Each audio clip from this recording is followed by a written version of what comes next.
Cocaine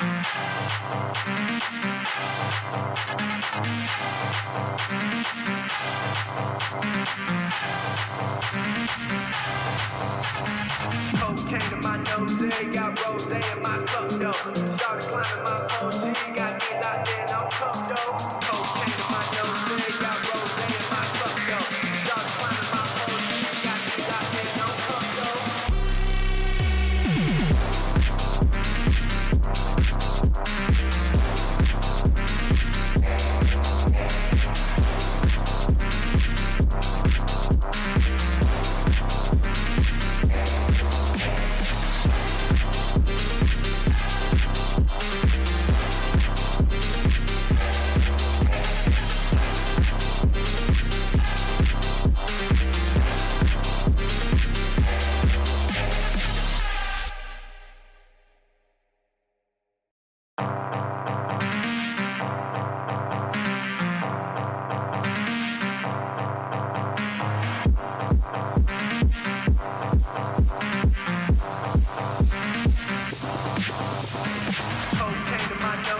Got rose in my cup though.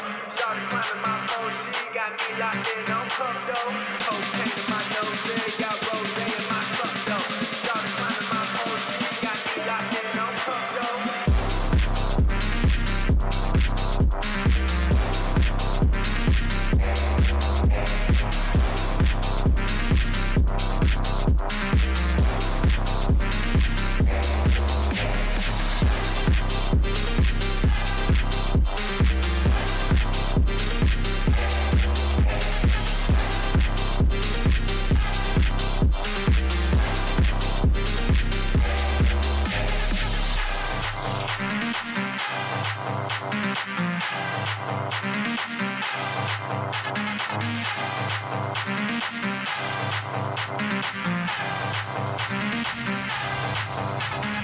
Cocaine in my nose, got rose in my cup though.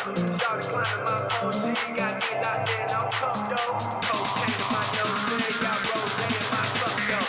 Started climbing my pole, she got me locked in on cup though.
nose, got rose in my cup though. Started climbing my phone, she got me locked in on cup though. Cocaine in my nose, got rose in my cup though. Started climbing my phone, she got me locked in on cup though.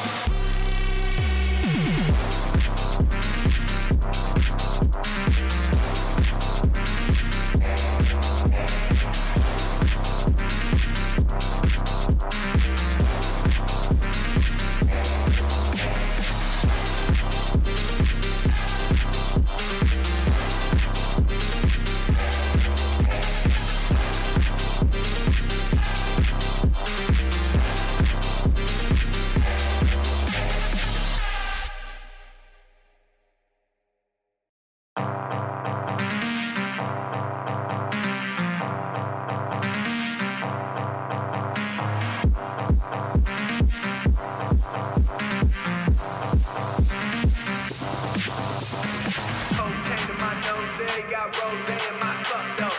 Started climbing my phone, she got me locked in on cup though. Cocaine in my nose, got rose in my cup though. Started climbing my phone, she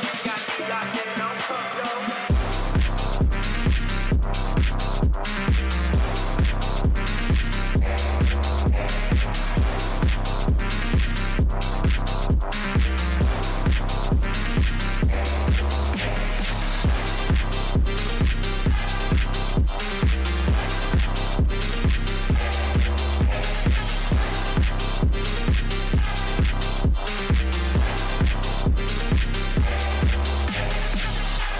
locked in on cup though.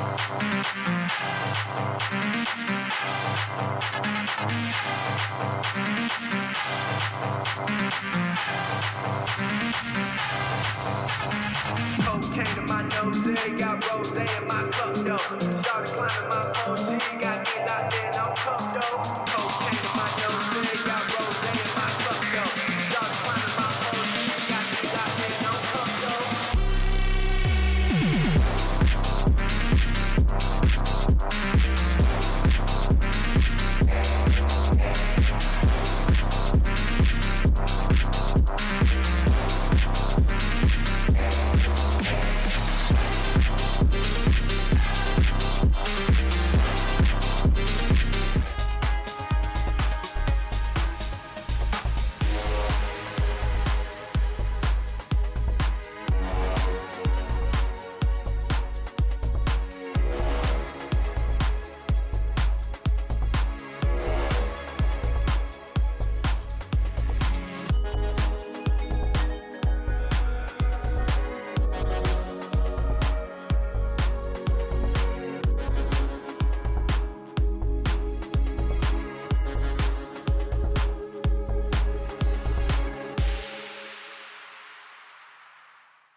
Well, good evening, everybody. It's a pleasure to be back.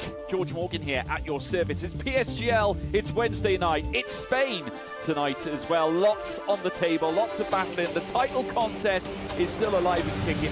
And Jack, it's only taken us 10 rounds. We're on the 11th. It's all to play for.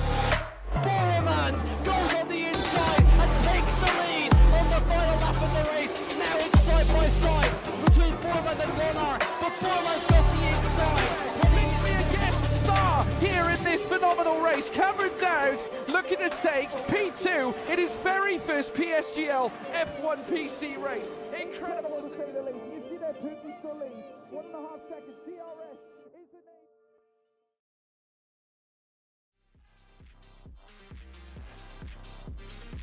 Good evening, everybody. George Morgan here, welcoming you to PSGL. Back again, it's Wednesday night. Can you believe it? Time has flown since last time, but we are now back here at the Red Bull Ring, and I'm excited. Hope you guys are too, because of course this track never fails to deliver a clinical race. Several former winners, lots of drama historically as well, and a change-up, not just on track with some new faces, but also in the commentary box. Chris Buxton, unfortunately, not alongside me, but we do have Nathan Richards joining me, though, nevertheless. Welcome, Nathan, to PCF1. Hello, George. Yeah, it's quite surreal to be here, actually. Yeah, it's great. I was here back in, I think, season 33 in Mexico, but yeah, it's great to be here this time fully without having to come in with 2 minutes preparation for tonight. But yeah, it's a great track and it's a very stacked grid, so I'm quite excited to see what the drivers get up to on track tonight. Yeah, it's going to be interesting. A few new faces coming in. Yanni Tormler stepping up, obviously reserve. Actually driving the Williams here tonight as well, alongside that of Dylan Warren. Some other names of note too, obviously going back to Yanni Tormler, fresh from the back of ESL R1 at Gamers 8. He's not alone. Also, Freddie Rasmussen marking a return to the series as well for Red Bull, alongside that of Josh Edo. Kiefer returns as well as always, alongside that of the Flying Dutchman, Jana Watmir, Brendan Lee, and also Thomas Ronha side by side at Alfa Romeo Racing. Danny Berejne as well, who's having probably one of his best league racing seasons in a long time, currently sat in the top 3 of the championship and not far away from the big points. Of course, Barry Burman still leads the title race, at least for now, folks. He's got 2 wins in his locker, the only driver to have more than 1 win this season. But Danny Berejne chipping away, knocking at the door. Other man, obviously, to score a win lately is Brendan Lee. Some of you may have harked back to that Qatar race, where, of course, we saw the young Brit once again do the business, as we have often seen him do, a multi-time champion in F1 esports. And here in league racing as well, great to see him coming back to what could be believed his best as well. But there's many of other faces and names to look at too. Yada Watmir, of course, being one of them. Also a 2-time F1 esports champion and bidding to become a 3-time this year as well. Also a multi-time PSGL champion. But we've got qualifying now coming up. Very shortly we'll see the cars take to the track yet again. Lots of opportunities for many of the talents, certainly some that are returning, looking to try and stake their claim. This, in fact, being Yanni Tormler's first taste of proper league racing since prior to ESL R1, has not even been competing on the game. He told me himself that he hadn't even touched the game whilst taking part in ESL R1. So essentially, he's getting his first experiences off it, which does place him a little bit behind the other drivers here, Nathan. Yeah, definitely. But I think with this track being quite a short circuit, very quick circuit, everyone is really close together. So hopefully for Yanni, if he can just try and keep himself clean, not end up getting his lap times invalid to track limits, and just try and get himself as quick as he can, surely he's got a good chance of getting himself through to Q2 and Q3. And then when it comes to the race, there's a lot of DRS trains. So if you can just stick yourself, within a second of the car in front, if he keeps himself calm, he should have a pretty decent race. But obviously, we can say that for everyone else in the grid, it could be, I think around here, it's very easy to see many big names go out in Q1 and Q2. Yeah, we'll have to wait and see as to where the times are going to be felt. Obviously, we're just waiting to join the lobby as we speak. Q1 about to get underway. Great to have you all with us as well, because obviously we all love a PSGL night. We all love a league racing night too. And many of the best names in the world are going to be featuring this time around as well. So keep yourselves posted, folks. Obviously, lots to come. And I'm looking on screen now. The car's still currently sat in the pit lane. Dry conditions as of now. And we will venture out as well.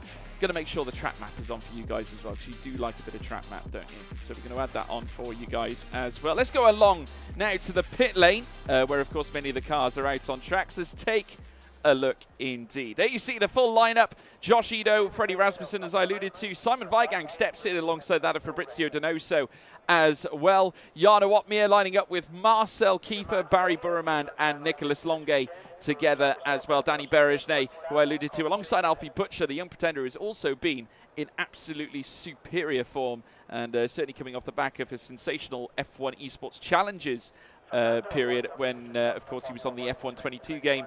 He is certainly showing no signs of slowing down. Wilson Hughes returns alongside that of the current F1 Esports champion, Lucas Blakely. Thomas Ronha and Brendan Lee together as well. Nicholas Longue and Barry Burman, as we alluded to before. And there, down below, of course, you can see the 2 Williams cars, Yanni Tormler and Dylan Warren. Up at the bottom end as well, Alpine represented by the usual protagonists, Luke Smith and Ruben Pedreño. Already some movement happening in the pit lane. Plenty of corners, 10 of them, in fact, if you look at the track map in itself. A very short track in many ways. Only one car making its way out, and it's the Chilean and a former race winner here during that very controversial moment between 2 Mercedes, that being Danny Moreno and Jana Watmir, where they came together at this very corner at turn 3. This man, Fabrizio Donoso, would go on to take a historic, controversial and famous victory here in PSGL. Let me know in the live chat if you were tuning in when that happened on that final lap. It was sensational, Nathan. It was. I'll be honest with you, I don't remember watching that race, but I've heard a lot of people speak about it in the past. So, well, we'll see if anything like that happens again today. I think whenever we come to league racing, something always happens that we don't expect, but that is the joy of racing here at PSGL and many other leagues on this game. You'll be looking at the screen thinking, oh, why are people on intermediates or wet tyres?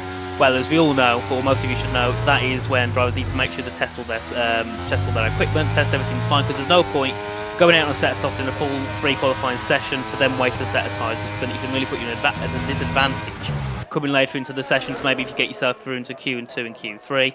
Some drivers complete their laps on the inters and wets, some others just peel back into the pits after doing one quick lap. So yeah, normally I've noticed, on this game I've seen quite a few less people go out and do testing. On the last game you saw quite a few, but as of recent we only see 2 or 3, which is at the moment Fabrizio Donoso, Yanni Tormola and Ruben Genio in the Alpine. So yeah, they're not going to say anything yet, so whatever we see on the screens at the moment isn't too representable just yet. And obviously in about 5 minutes time we'll see everyone head out on track, hopefully with their soft tyres, and we'll be able to see what people can do on their first runs in this around this circuit. Well, I can tell you, one man who has gone different from anybody else is Yanni Tormola. Of course, only 3 cars out on track right now, but only 1 car currently helming the wet tyres, and that being Yanni Tormola. The other 2 cars out on track, that being, of course, Fabrizio Donoso, or was the other 2 tracks out on circuit. Of course, Donoso now by himself as he now makes his way through the final corner. Jake Benham taking a retirement because, of course, he has got a quali ban coming through to tonight's event.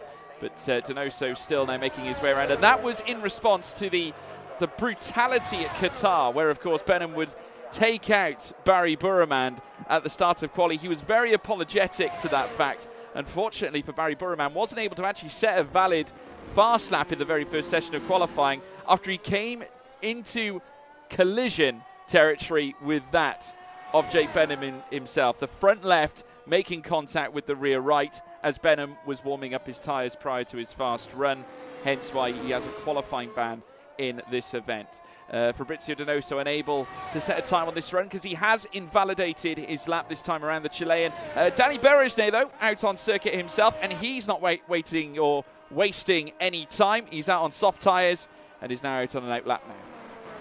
Yeah, Danny Berejne obviously sitting second in the championship. He's got a lot of work to do tonight if he wants to get that gap closer to Barry Burremand, who's obviously 12 points ahead, 44 I think to 32, if I'm correct, between those 2. So Danny's got a lot of work. Obviously he needs to make sure he can get himself comfortably through into Q3 first of all, because Barry no doubtably will get himself to Q3 and most likely will be putting himself in that top 3, top 5 position. So Danny, when it comes to Barry, he's always got a challenge, and obviously we've got many of the drivers here tonight. We've got Jarno Otmir, Lucas Blakely, who will all be looking to bring that challenge up to Barry Burremand, who so far in this season has looked probably the quickest driver because of, first of all, his speed, his consistency as well. He's always consistent. Obviously, apart from what happened in Qatar, which was out of his control, he's always near the top of the grid. So, he's had a very calm and collected season so far. Obviously, going into esports whenever it happens, this is a great start for Barry. He's getting some perfect experience here with pretty much most of the esports grid. So, yeah, it's definitely looking good for him. And also, Danny didn't have the best season, unfortunately, in esports last season. Obviously, on this game, complete different game, different handling models, traction models. So far, he's looked a lot quicker. So maybe, it's going to look a lot better for him this season in F1 esports. Well, Barry Burremand currently holding on to 2 pole positions this season. He's not alone as well, because there's another 2 going to that of Lucas Blakely, the current F1 esports champion, who's also part of this grid here tonight as well. Danny Berejne, though, as I alluded to, the first man out on the soft compound of tyres. We, of course, have seen him do that time and time again. It's now gone purple, as you'd expect, in that first sector as well, as he now makes his way down through towards turn 4. Of course, the slosh goal bend that will then take you through down towards the Roche and Verth curve, that being the double left-hander coming out of turn 6. As he now makes his way out of turn 5, through towards turn 6 now, heading through the Roche and Verth curves, turn 7, as you can see there, using the curve on the right-hand side as well. Again, as you can see from the bottom right graphic, purple in that middle sector, as you would expect. Turn 9 coming up next, underneath the gantry, and heading down now towards the final corner at turn 10, this being the Red Bull Mobile curve. Hot on his heels now, put to the floor as he now makes his way towards the line with DRS opened up, and that's a 103.273. We will no doubt see faster laps than that, but that's not a bad place to start, and it does give him some delta to work with when we go deeper into this Q1 session. Yeah, definitely. He's gone out of seat complete to everyone, which I suppose he's going to work for Danny. He's obviously got his run plans that he's going to use for Q1, 2 and 3. But taking a different strategy to all, at the start of the session, you're more likely to have a slow time because the track isn't evolved as much as you would see at the end of a Q1 session or compared to a Q2 and Q3 session. So obviously there's lots of time for him to go, as you said, George, Delta. That's going to be a key thing. It always gives you a bit of a psychological advantage when you can see that you're improving on your time. And for many drivers, it seems to make them improve more, which obviously good for them, especially when you've got to get yourself out of such a close grid when it comes to Q1 and Q2. Obviously the bottom 5 drop out here, so I can see at the moment it's hard to call who will drop out. Normally you'd have some names who you think might fall out of Q1 or people who might be safe through, but with how close this track is and how horrible it is with the track limits, if you could be the quickest driver on the grid, you get yourself track limit violations, you're out of qualifying. That is just, you can't really expect it to happen, but it's always possible, especially here. When it comes to league racing, obviously we know the track limits are very harsh around every circuit, but here I'd say, like in real F1 we saw this year, 2023, it is, I'd say, probably the most harsh circuit when it comes to that. Well, Thomas Ronhart now making his way through turn 1, the man who lost his championship on the very, very last race of the season. Of course, after that controversial moment in the stewards' room, Ronhart would be penalised, leading to Barry Burman taking the title as he now makes his way through towards turn 3 now. Needs to try and revitalise his season. It hasn't been easy for Thomas Ronhart. 1 time a podium sitter, 2 times setting the fastest lap this season as well. Has still got the pace, but needs to try and put it into practice and try and garner himself some race wins. Still yet to achieve that so far.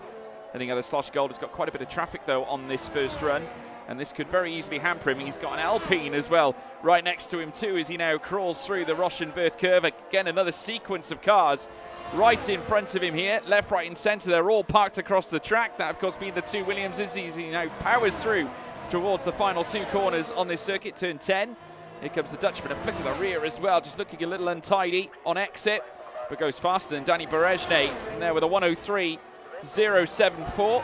That just goes to show track generation, because of course we've had many cars make their way around the track as well. We did see that Alfie Butcher came across the line. That's a 103.253. Let's not forget Brendan Lee also out on the circuit as well. He's going to make his way up towards the line. Thomas Ronhart's teammate goes forth fastest, slowest time so far to boot. Danny Berejne though, not wasting any time. He's already back out on an outlap. Yeah, and Lucas Blake is coming to the line, but he's on an outlap. Many people coming through and trying to find who is actually on a lap and who's on an outlap. As Tom Manley there pops himself into the top 5 with a 103.323. Nicholas Longay, quickest by 0.003 of a second there to Thomas Ronhart in P1. Then Barry Burman pops himself into the top 3 with a 103.166 from Donoso. Then to the top 3 with a 103.155. Many people on laps now just trying to whip themselves through traffic, as many people are going to be heading back in towards the pit lane and just trying to find who's going to be next over the line. I think it might be one of the Williams. It's Dylan Warren coming through the final corner at turn 10. We'll see what he can do. A bit of a slide there through that final corner. It will be a 103.479, puts him a 10th back from Tom Manley. So definitely improvements need to be made for Dylan Warren. Fredrik Rasmussen obviously making a return here tonight, coming through in towards turn number. I think he's let off his lap. Danny Berejne gets a penalty, so we will most likely have a restart after qualifying. Restart coming in because of Danny Berejne's 5-place grid penalty, no doubt. Wilson Hughes coming up towards the line as well. Goes 9th fastest ahead of Dylan Warren. We got Jana Watmere also out on an outlap, not to mention many others. Simon Weigang going 11th fastest himself. Freddie Rasmussen, incidentally, on a slow run towards the tail end, making a mistake coming out of the Slosh Gold corner and bringing his lap to a subtle close as well. Josh Edo also out on his lap and now bursting up through sector 1, leading up through towards turn 3. He's got a train of cars there. He's gone purple as well in that first sector. Very encouraging sign here from Josh Edo, one of the, should we say, the standouts from F1 Esports last season after clinching that sensational pole at Abu Dhabi. He's now back here again in PSGL and Red Bull. Looking very well versed with the likes of Edo at the helm, not to mention Freddie Rasmussen, who has not been outside the top 3 in the championship in F1 Esports since 2019.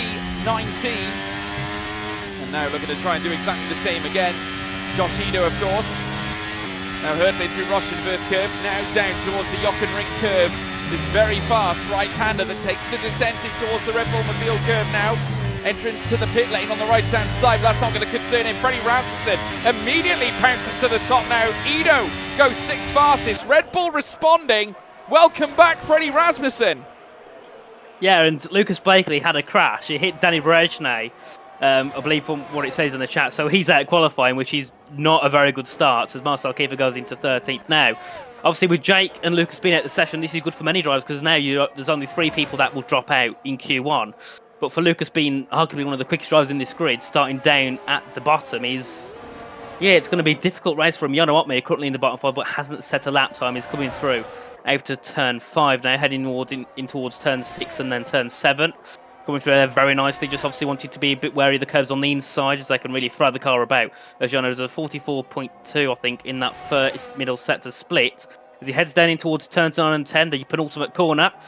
Throws the car, and obviously we see many people have a bit of an incident there with that bump into turn 9, but Jano makes it through very nicely. As he heads out of turn 10, what will it be for the Flying Dutchman? It is up into the top 5, so there we are. Jano should be, hopefully for himself, safe through as Nicholas and Thomas. I think they're definitely safe. Well, only just within a 10th off that of Nicholas Longe, who's already retired. Freddie Rasmussen, though, a stellar 103.029. And that definitely clinches onto safety. Danny Berejnay, obviously, has already set his initial lap. Remember, we saw it earlier on. He's already out on an out lap, knows that he is not necessarily safe at this point. Brendan Lee also out on an out lap as well. Tom Manley, of course, Brendan Lee, last week's race winner at Qatar. And that was the first round, the first ever race we have had in league racing here in PSGL at the Qatar, the Losail circuit. And Brendan Lee, of course, laying claim to that race as its victor.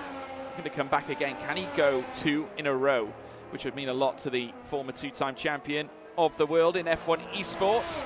Heading down now the long straight towards turn 1. He'll now commence his flying lap. Tom Manley is also out on a lap as well. And he as well, a very prominent figure in the Red Bull family.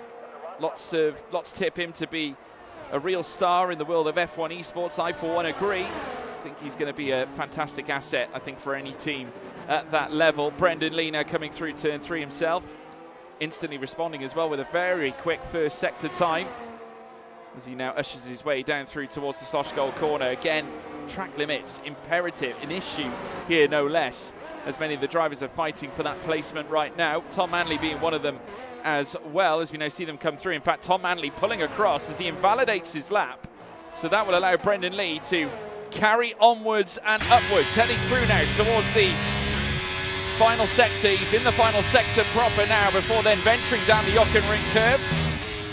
The Alfa Romeo of Brendan Lee, one-time a race winner this season. Wilson Hughes now getting a 5-place grid penalty for illegal blocking. The restart confirmed, but Brendan Lee now going 5th fastest.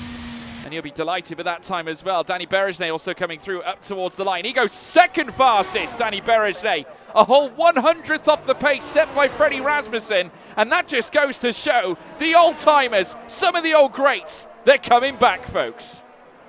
Yeah, Joni Tormler coming through. He's got a purple middle sector as he heads down in towards turns 9 and 10. Joni currently in the bottom 5. So if he doesn't set a lap, he'll be pretty much out of qualifying. So he's got to get a lap on this time. Goes through, big slide into turn 10. Where will it be for the Williams driver? Only 14th place. So a lot of pressure there on Joni Tormler, but that also drops Marshall Kiefer and Wilson Hughes into the drop zone here at Q1. So they've got a lot of work to do. Dylan Warren is on a lap currently heading down in towards turn 3, up by 1.5 tenths in that first sector. Very nice there for Dylan. So we obviously made him some sort of mistake down at turn 1 as he heads now down in towards turn 4 with the DRS open. His teammate in 14th will definitely like to be higher than that and put himself, hopefully for Dylan, safe in towards Q2 as he heads down in towards turn 4.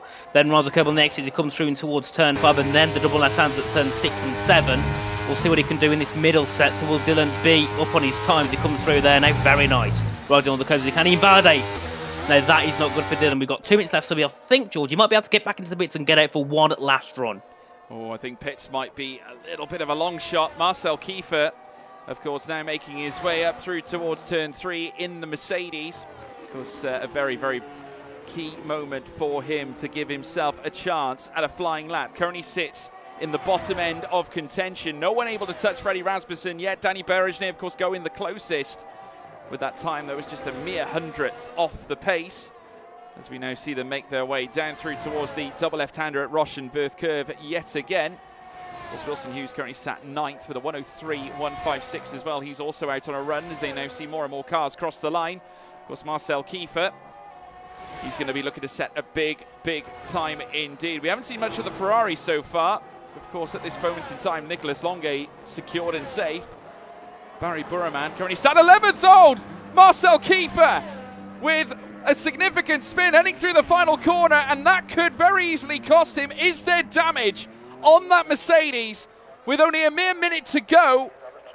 I'll tell you what, that can really throw a cat amongst the pigeons, and now given the fact now that we're in the final minute, that throws his participation in Q2 well and truly in doubt. In fact, he'll be very lucky to get out of it this time. Yeah, definitely. Dylan Warren's getting prepared, I think, to go for a lap. Yanni Tolman's in the pit, so I think he might be out this session. Luke Smith is on a lap, currently heading down into turn 1. At the moment, it seems Dylan Warren is the only one who can, I think, get himself out of that bottom 5 drop zone. He's invalidated he's beginning his a lap, previous run as well, and I think, judging from what he's doing, he's lost his front wing, so he's got to come into the pit. So Dylan Warren out of qualifying. Luke Smith now making his way out of turn 3. As we're now seeing more and more cars retire from this session. Barry Burman being one of them as well. Tom Manley has just retired, though he currently sits, I think, in a very, well, I wouldn't say safe. He's right on the bubble here. Luke Smith, if he can pull off a sensational lap, he can very easily cultivate himself with a promising run. Jana Watmere currently sat at 11th. He hasn't got anything to worry about. Currently sat 11th fastest. Well and truly safe. Simon Weigang still in 13th. He's also looking to improve as well, but he comes into the pit lane, and dearie me, just cars spinning all over this circuit right now. I can't understand it. And also Luke Smith invalidating his run right now, and that will bring an end to his session, but he has nothing to fear. 15th fastest, enough for safety, as we see now qualifying come to a close. It's Rasmussen up on top, Berejnay in second. Luke Smith comes through, but Donoso goes fastest at the tail end with a 102.956. Fabrizio Donoso, the former winner here in PSGL, here at this very circuit, fastest with a 102, the sole man with a 102 and a 956 to boot.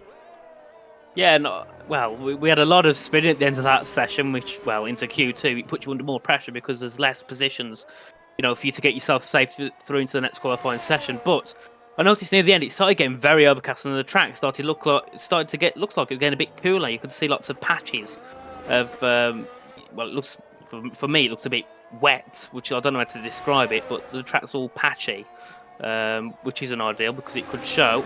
Then to the next qualifying session, we could see a sign of rain possibly. As you can see, look how dark it is, especially when I'm on board with Fabrizio at the moment. He's coming through out turn 8, and it's very grey in the sky. Well, Fabrizio Donoso, that 102.956, enough to give him P1 here in the first session of qualifying. That is absolutely superb from the young Chilean. Back again, of course, being part of the F1 Esports contingent all the way back since its inception back in 2017. And he's back to the top again, 72 thousandths faster than Freddie Rasmussen in his Red Bull, who goes second. Berejnay back in the top 3 yet again. So consistent this season, 3rd place. And with the top 3 drivers in the same 10th of a second. We will, though, lose. And the big talking points, Yanni Tormler out, Marcel Kiefer out after spinning around the final corner, Dylan Warren, Jake Benham, the All-Star, and Lucas Blakely, the current F1 Esports champion, out of qualifying, folks. Can you believe it? Absolutely sensational scenes. And again, it throws back to the consistent themes we get time and time again, Nathan, here at PSGL, here at Austria. The changeableness. Certainly, where drivers aren't necessarily under the ability to perform to their best. And already now, we're moving into Q2 and the rain is falling here at this session. So the way you alluded to the clouds appearing in the sky, I think it's led us to this point.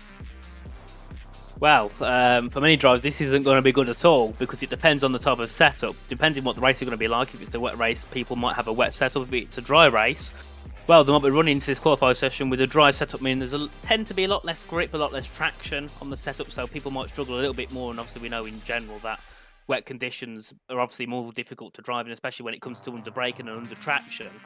So yeah, we could yet again see more big names out in this session, depending just on what type of setup they're running, just depending on people's confidence in the wet. There's a lot of a difference between wet and dry. And around here, there's lots of slow speed areas, there's lots of high traction areas, and areas where you need high grip. So yeah, I think probably we'll see more spinning than we did in Q1, especially near the end, because people obviously on their final runs in qualifying will be pushing to their limits.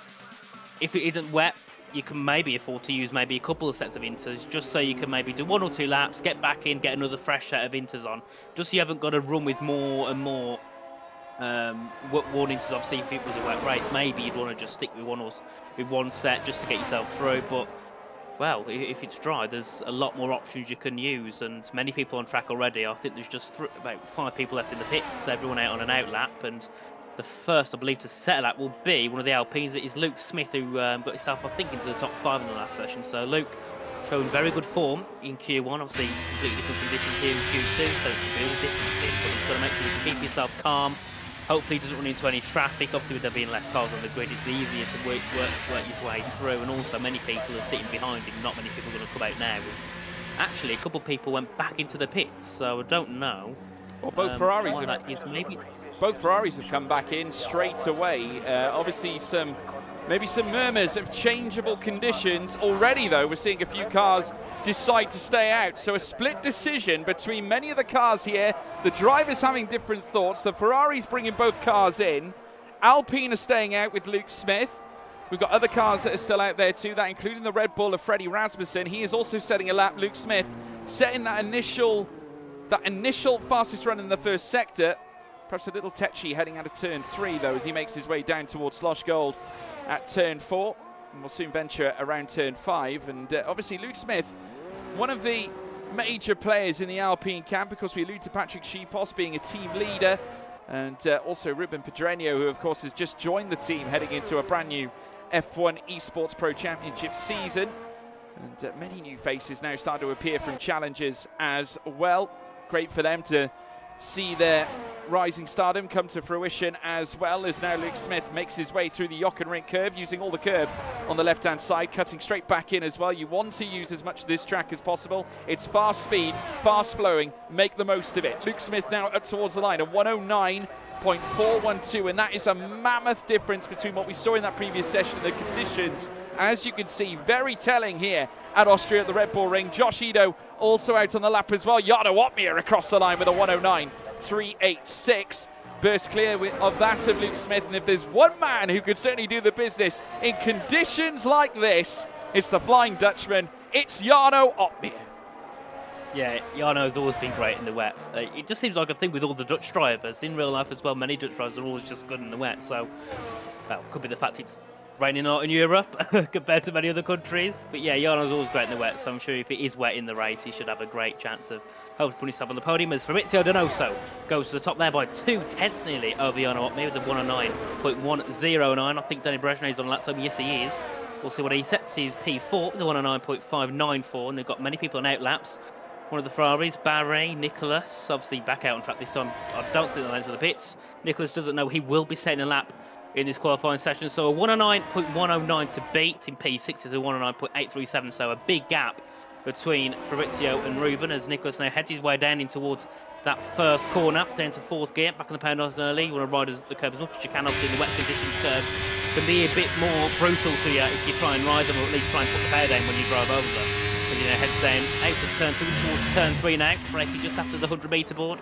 Down to 3rd gear, hopping that inside curb, nice on the apex, on the exit. Just want to be careful with the throttle, but want to get it down as quick as you can, so you can get, well, hopefully less wheel spin on the exit as you head down now. In towards turn 4, braking just after the 100-metre board, about 80 metres there. Bit of correction there for Nicholas Longa as he heads through. Into turn 5 now, bit of a slide on the exit, nothing too harmful. He backs out of the lap. So that is Nicholas not going to set that lap. Could have been that incident that he had down in turn 4 on the exit. And Alfie Butcher's also on lap. He's coming down in towards turn 4 himself.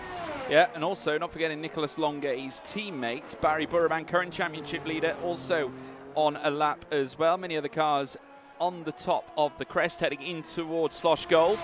And that, of course, being the Alpine as well. We're currently seeing on screen there, of course, being Ruben Pedreño, who a little uncomfortable over the curbs as well. Ran it a little bit wide, perhaps extending a little too much. Brendan Lee also out on track here on his intermediate tyres. Of course, the current top time of 109.109 set by Fabrizio Donoso. And back on top, the Chilean seems to like it around this very circuit. And ushering in some of that pace that we're oh so used to seeing from the young man, of course, from echelons in the past, where he came up against this man, Brendan Lee, who's just set at 114. Obviously a slow lap, as we allude to. Ruben Pedreño, though, going 3rd fastest with a 109.407. That's a great run indeed. Barry Burman, 2nd fastest with a 109.273 as well. And slots in behind Fabrizio Donoso, as now we see more and more cars teeing up their next runs. And that including that of the Aston Martin that's now cruising its way through very shortly. Well, Simon Weigand, we're still yet to see from, in fact. We've got more cars coming into the pit lane. There's McLaren further back as well. Wilson Hughes now beckoning his way down through turns 9 and 10. And he'll then make his way up towards the line. The Scotsman, it's a double Scottish partnership at McLaren with, of course, that of Lucas Blakely, who unfortunately crashed out in our first session. Wilson Hughes going 8th fastest at this point, not yet able to get into the early 109s that perhaps he would have preferred. Alfie Butcher also in Sector 3, hurtling down now towards the final 2 corners out on this lap. He's got Brendan Lee in front of him, who's also set a run. Remember, he ended up going 10th fastest, but does improve to 5th fastest. Alfie Butcher breaks into the top 10 ahead of Tom Manley, 9th fastest with a 109.476. Still no one can touch Fabrizio though. Fab's on top with a 109.109. Yeah, many people who've completed their laps in the top 11, I think, are all heading back into the pits. Jono is on an out lap. Fredrik Rasmussen is on an out lap. None of the Red Bulls setting a time yet in this session. Obviously, they've got more than enough time to do so. They've got 7.5 minutes. So that is more than enough time for them to get at least 2 or possibly 3 runs in this qualifying session. At the moment, out of the session is Wilson Hughes, Joss Edo, Fredrik Rasmussen, Simon Weigand, and Thomas Ronhard. Obviously, 4 of them haven't set a lap time. Freddie goes back into the pit lane. So, yeah, not too eager to set a lap just yet. Though either he's thinking the conditions will change, or maybe he just wants to leave it to the last minute, which I wouldn't take that risk personally, but these are the best, so they know what they're doing.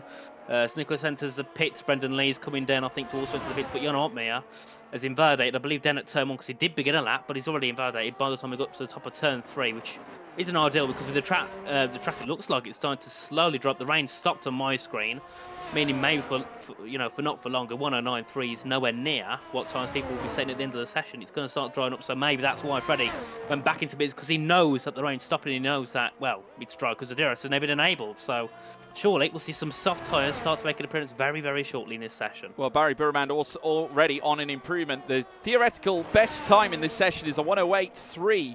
At this point, Donoso's done a 109.1, so we can expect far better lap times. I think Barry Burman's going to do certainly a vastly much more improved on 108.7 from Barry Burman, and that goes to show that there is more in the tank. The theoretical best now changes from that 108.3 to a 108.6. So what a time there from Barry Burman, only a 10th outside what is considered the theoretical best, ahead of that of Fabrizio Donoso now, who is in second. And only one man now owns the 108s, and that's this man. It's Barry Burman.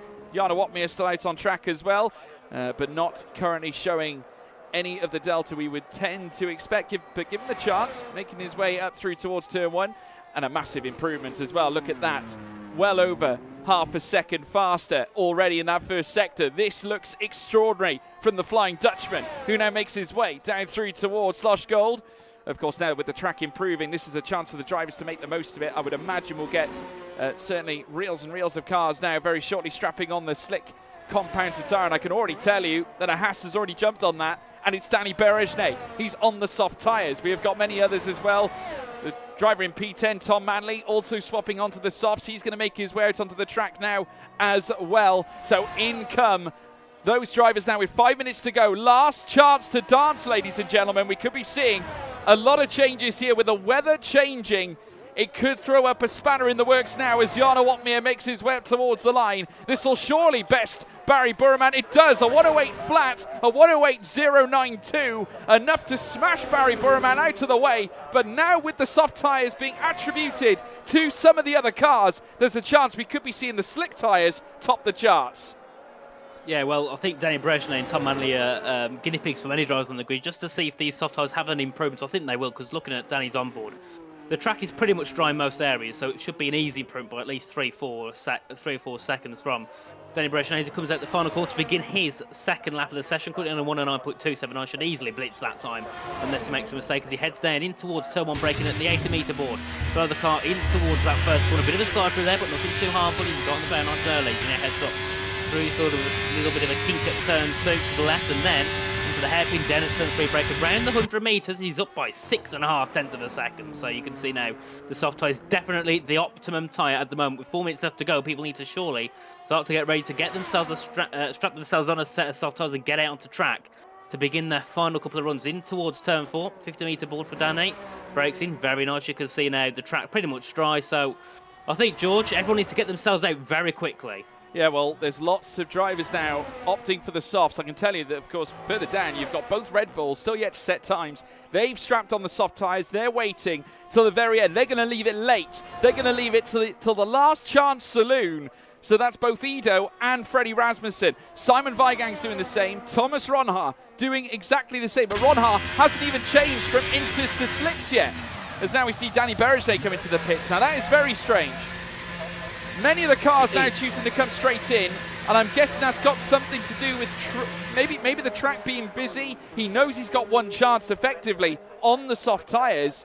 Maybe wait until the other cars come out, maybe allowing them to heat the track up for him so that he can then challenge for the, should we say, the optimal laps at the very end of this session. Yeah, definitely is. Freddie's the first out. He was the first out last time on the, I believe it was the Inters, but then headed back into the pits, didn't set a lap. So it seems he's got quite a lot of confidence in these set of soft tyres that he's on right now to put himself hopefully into Q3, currently in P13. So only 3 positions away from the top 10, but coming to the end of session, that could be, well, he's got to get himself at least a 103, surely, or 104, depending on the track evolution in these last 2 minutes. We know very quickly that within a minute or two, the track can dry up and the track can evolve very, very quickly. So maybe at this point, the last one across the line is the one who gets himself through to Q3. So Freddie's got to make sure he pushes like hell on this final lap of the session. No one else. Oh, yep, they are. Everyone else is heading out onto track. We got Fabrizio, Alfie, the 2 alphas of Thomas and Brendan, Jarno, and the other Haas of Danny Berejnay, who obviously went to the pits early on. So there we are, everyone now. Apart from one of the Ferraris heading out. And this is why Freddie is leaving it late. This is why he slowed the car down to a trail. He doesn't want to be impacted by all the traffic that is now making its way out. And it's just as I suspected, folks. They're all leaving it to the very last minute to allow the track to dry as much as possible. It's all about getting that positive delta. The only way you can do that is, of course, by leaving it as late as possible, maximizing your chances of getting through to Q3, because it's anybody's qualifying session at this point. Anyone has a chance of nestling themselves into the top 10. And with 5 places deciding who gets eliminated, it's very easily to slip into that bottom 5. But Freddie Rasmussen now marking his return to league racing here after a dynamic certainly decision to take part in the ESL R1 Championship with only 1 month of practice on the Rennsport game. He now marks his return here for the very first time driving on the F123 game now. Goes purple in that first sector as well. So in comes Freddie Rasmussen here at the very late stage. But look at the traffic. There's lots of it, and he's going to catch up with it. This is less than ideal for Freddie Rasmussen. He's out off the lap. So, yeah, he's going to have to, obviously, I think he knows that he's not going to make it through all of those cleanly.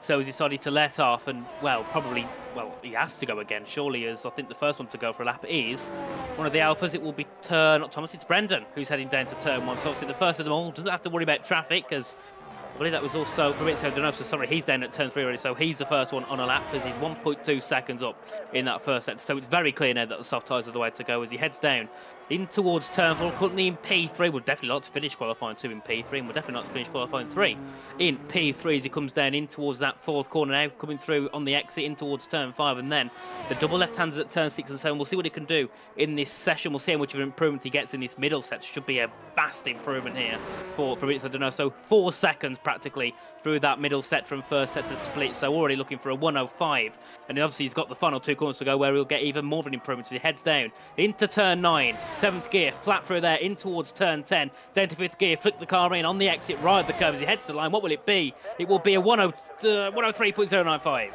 Yeah, 103.095, enough to give him the top time, but for how much longer can he hold on to it, because the track is improving time and time again. Here comes Brendan Lee, who's now making his way up. He bests Fabrizio Donoso exactly the same way as he did it back in 2017, and he's only gone and done it again. Alfie Butcher now looking to add his fuel to the fire. 2nd fastest at this point in Q2. Thomas Ronhaar back to the top as well as he crosses the line. Jarno Opmeer 2nd fastest. 2 Dutch drivers in the top 2 going across the line. As we said, Danny Berejnay, Wilson Hughes going 6th fastest ahead of him too. Ruben Pedreño 7th. More and more cars coming across the line. It's a slalom there. Barry Burman moves his way up. Drama towards the end.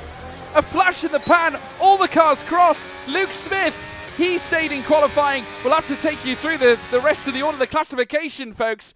as we head through. But a major shock, both Ferraris out here. Sensational. Simon Weigang has been eliminated. Barry Burman's eliminated. Danny Berejne has been eliminated. Longue, he's out as well. Tom Manley also out of the session. Red Bull have got both their drivers heading through to Q3. Incredible scenes here, but Thomas Ronhaar back on top with a 102.826. A sensational lap, Richie, but I think the drama is both Ferraris out. Yeah, and also Berejne is sitting second in the championship, so the top two in the championship are in Q2. Now, you can't say that was because they didn't do well, because everyone was just trying to fight over to get to the line. It was practically who was over the line last got through, as you could see. Ronhaar, though, 1.5 tenths of a second quicker than Jarno, and then Jarno a better 10th quicker than Josh Edo. So very good there from those top two, the Dutchman sitting first and second, and maybe we'll see that again in Q3. But now we come to the final qualifying where it's everything to play for. You might see one or two. I want to say that Thomas Ronhaar still not to get a pole position this season, but on that basis, I think he could very easily throw himself in the mix. The only difference is, though, in comparison to what would usually be a dry lap here, Nathan, is obviously we've got to factor in the point that there was changeable conditions. Anything could have happened towards the tail end of that session. It doesn't necessarily mean that Ronhaar is going to be on pole, does it? No, I think, first of all, it shows he obviously did well under that pressure, but we're coming to a complete different conditions now. The track will be better because it's a lot sunnier. The track will be, a lot drier as well. There's obviously still bits of track that needed just, freshening up. And now hopefully we've got a bit of, a bit more of a rubbery track, a bit more rubber onto the circuit. So, yeah, anything could happen. And, wow, looking through, it's nice to see both Alphas through, both Red Bulls and both Alpines through. And obviously very good for Josh Edo as well, and Frederick Rasmussen, both on returns here in PC F1. And so far, looking pretty decent to hopefully get themselves a decent result. Obviously, it can all change in the race. You could be on pole and be P20 by turn 1, but for their hopes, they can get themselves a decent result. Also, Jarno Opmeer always want to be looking at for pole. And, well, Ronhaar, not so much this game, which is a surprise compared to last game. It was, last game Ronhaar was the easiest bet for pole, and most of the time took it by a great margin. But today, well, on this game at least, he's not always been at the top. But so far, he's looking a bit closer to form. So hopefully for him, he can try and get himself that pole position, which I think would be very great for him, and also bring some of that confidence back that he definitely needs, obviously, going into esports in a few months' time. Well, certainly, I think this edition of the F1 game certainly does separate this field quite considerably, but also it has led to our greatest and most competitive season in PSGL to date. We have had 4 different race winners this season. 2 of the wins going to Barry Burman, but 1 for Brendan Lee, 1 for Jake Benham, and 1 for Lucas Blakely. Of course, we've had it before where certain drivers favour certain platforms, favour certain handling models. They are able to certainly dominate. No one is necessarily dominating here. The championship is still very much in the hands of many a driver in this fight. But at this point now, as Jarno Opmeer leads them through on their first flying runs here in Q3, 10 minutes of this session, and we'll then decide who is on pole, ready for the start of this Austrian Grand Prix. Let us know in the live chat, folks. I want to hear from you. Who is taking pole now? Fill up that live chat now. Take it away, Nathan. Who do you think is going to take it? Oh, it's a hard one. I'm going to say Thomas Ronhaar.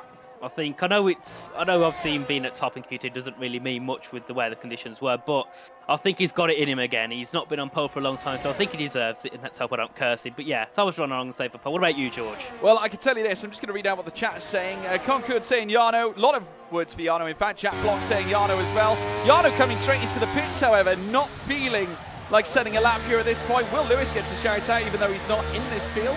We have also got Jarno Goatmere says Corne Van. Apologies, I'm going to butcher your name. Do apologise, but I do see you. Jarno Dream Arts, I see you as well, my friend. Who else we got? Fab or Luke? I'm getting that vibe too. I'm seeing a little bit of Fab at the top lately, and it is certainly a very convincing argument. Timon Dan Blanken saying Alfie Butcher probs. Shout out for Jarno getting pole, says Sandra Baptista. It's definitely a possibility. Let's go Goatmere, as we're seeing as well in the chat. Denoso, says Bertie Rayland as well.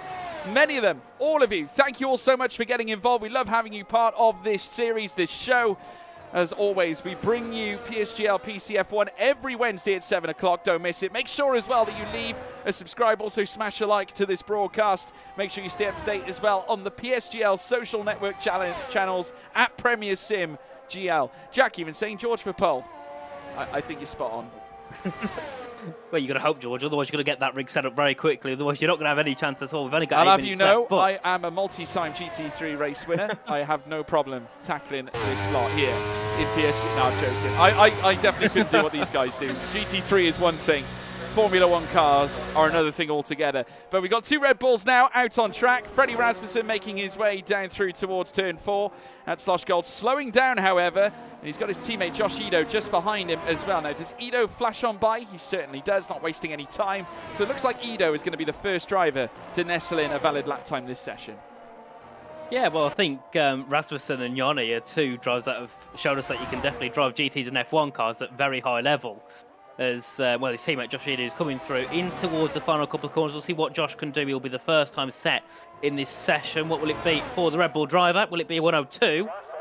Yes, it will, a 102.751, which I think is the quickest lap time we've seen throughout the whole of qualifying. We've got the 2 Alpines. Luke Smith has invalidated. Ruben Bregenio's coming through into the exit of that second set, coming down in towards that final set of the 2 corners at turns 9, and his teammate just sitting a little bit ahead. Hopefully he doesn't block him. He doesn't. He gets out of the way very quickly and very nicely. As we head down in towards turn 10 with Ruben Bregenio, got to be careful on the exit curve at turn 10 because it can really throw you off with the track limits, and it will be a 103.033 in Rasmussen there.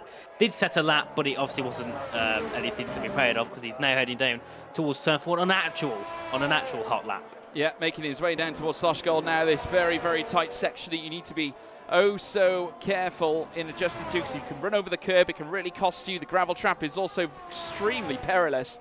Rasmussen, of course, as I said, fresh off an ESL R1 campaign with G2 Esports, driving the BMW. Of course, the car that would certainly be fighting in competitiveness. Certainly many of the cars, of course, driven by the likes of Team Redline as well. Of course, the team that are currently owned and represented by Max Verstappen as well. Of course, he drives for that team too, as Freddie Rasmussen goes second fastest in behind teammate Josh Ito, and around just within 1.5 tenths, well, in fact, just outside 1.5 tenths of a second, outside of his teammates' time. But we all know Ito, he is so good when it comes to qualifying. Luke Smith also making his way down through the final sector as well. A 43 in sector 2 isn't horrendous. Now making his way in sector 3 now this time around, coming across the line, goes second fastest.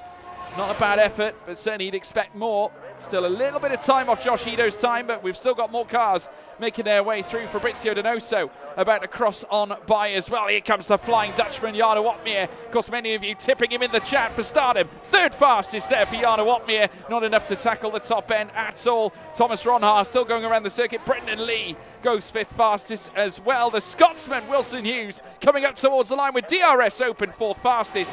Going to him as well with Alfie Butcher. Now coming across, fastest from Alfie Butcher by 1,000th of a second. And our first official runs here in this session certainly do go to show that anything can happen. And Alfie Butcher, 1,000th of a second on top ahead of Josh Ito.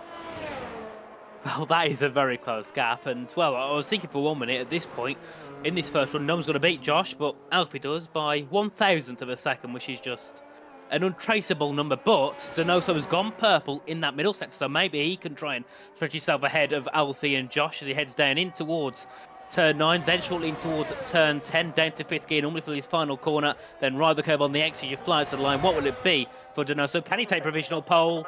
No, he can't. He'll be P4 there with a 102.810, but the top 5.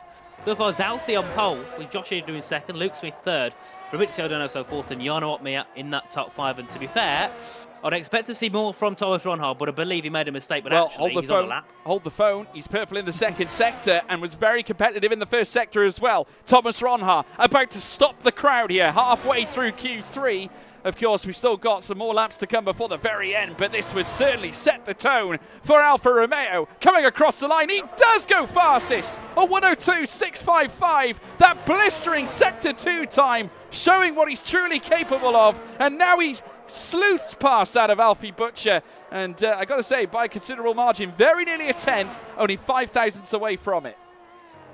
Well, there he is, Thomas Ronhaar, the man that we saw in F122 is back here.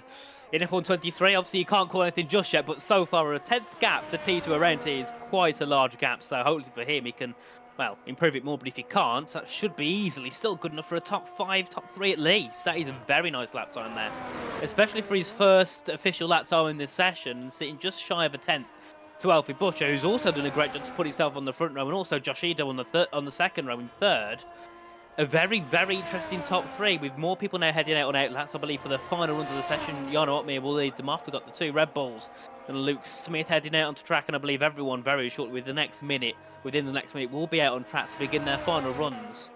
But well, George, I don't remember you telling us who you thought would get pole. So why don't you share? I'm always neutral when it comes to PSGL. It's part of my broadcasting duty, it has to be said. But nevertheless, I think what we're seeing is fascinating. Ronha obviously on top by 95 thousandths of a second, very nearly a tenth, 5 thousandths off a tenth of a second. Alfie Butcher's second. Again, we're going back to that old theme. The top 3 all within a tenth of a second. Luke Smith within 1.5 tenths of getting himself on pole, but obviously not at this point, as we're now looking at Jarno Opmeer, who's now going to lead the rest of the cars now on their final runs here in Q3. This is it, folks. This is where we decide who's on pole.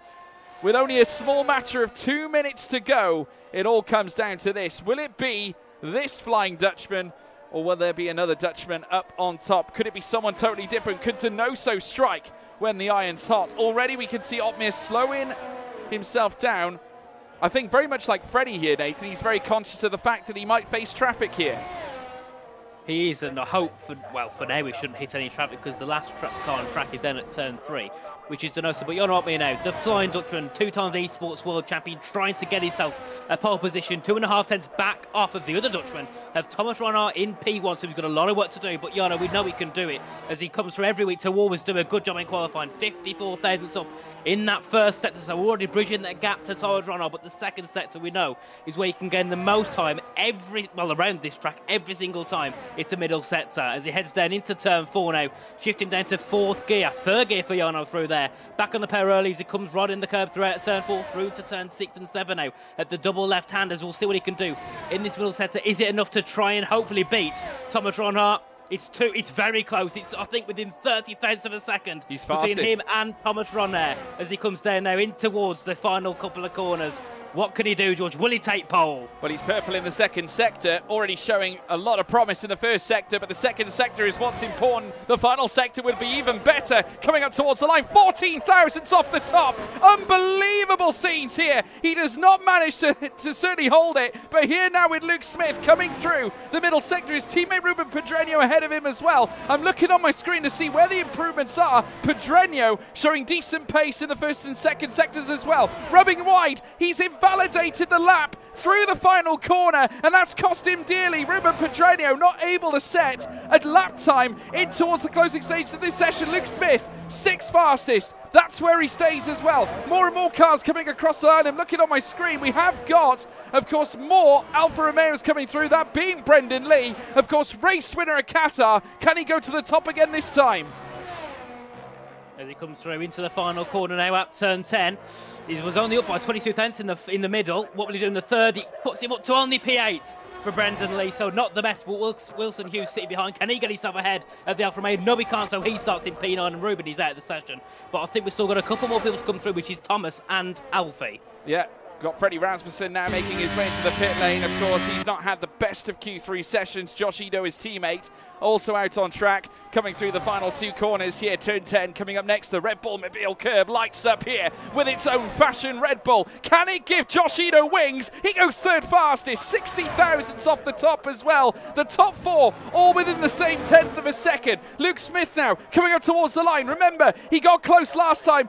Lost time, though, in that final sector. That has unduly cost him. Plenty more cars coming through. Jarno Opmeer coming into the pit. It's Thomas Ronhart, folks. He's on pole by 14 thousandths. It's a double Dutch. Figment on the front row of the grid. Thomas Ronhart on pole. Jarno Opmeer in second place, with Josh Ito in third. Alfie Butcher in the row behind as well.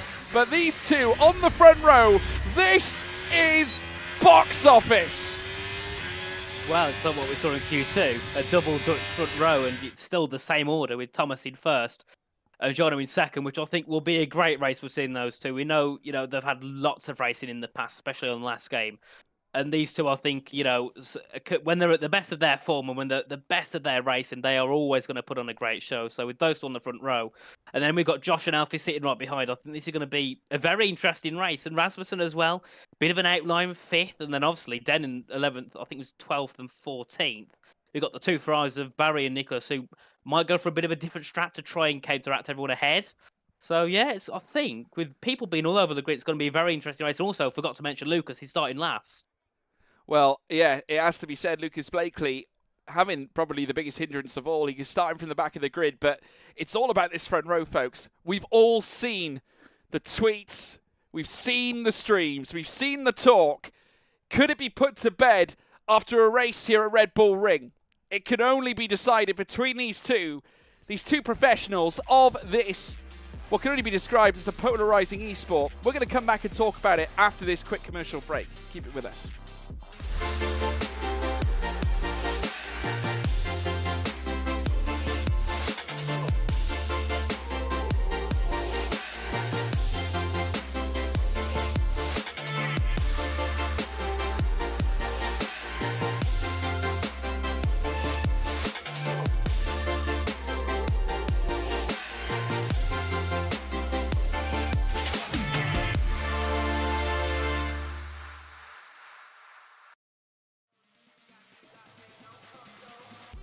Well, welcome back, folks. Who says that PSGL doesn't deliver? Well, I tell you what, we have got a front row that you can all enjoy. It's going to be Thomas Ronhaar versus Jana Watmere, a sensational display. That is, it's simply extraordinary, isn't it? If you look at it on paper, two drivers who have had so much contention between the pair, we're now going to see it all dealt with. You see it in boxing time and time again. Two personalities, two sports people going together in the ring. These are two professionals, two at the top of their game, fighting it out here at the Red Bull Ring here at PSGL. League racing now, all eyes on this prize. It is going to be unbelievable. Nathan, what's your take? Well, I think it's going to be interesting. Turn 1 and Turn 3 could also be quite interesting, but we'll see how that goes. But yeah, we've got obviously a two-time champion being Jana Watmere facing Thomas Ronhaar, who last season was a heavy championship protagonist out of esports, PSGL, everywhere. He was always near that top point. So between those two, I think they've got a lot to prove to each other. They're very quick drivers at their top. They're both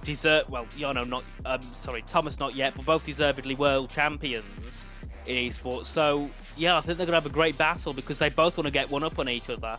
And obviously further down, as we already said before, Lucas Blakely, former defending esports champion, currently very quick on his form, had an incident in qualifying 1, so he starts last.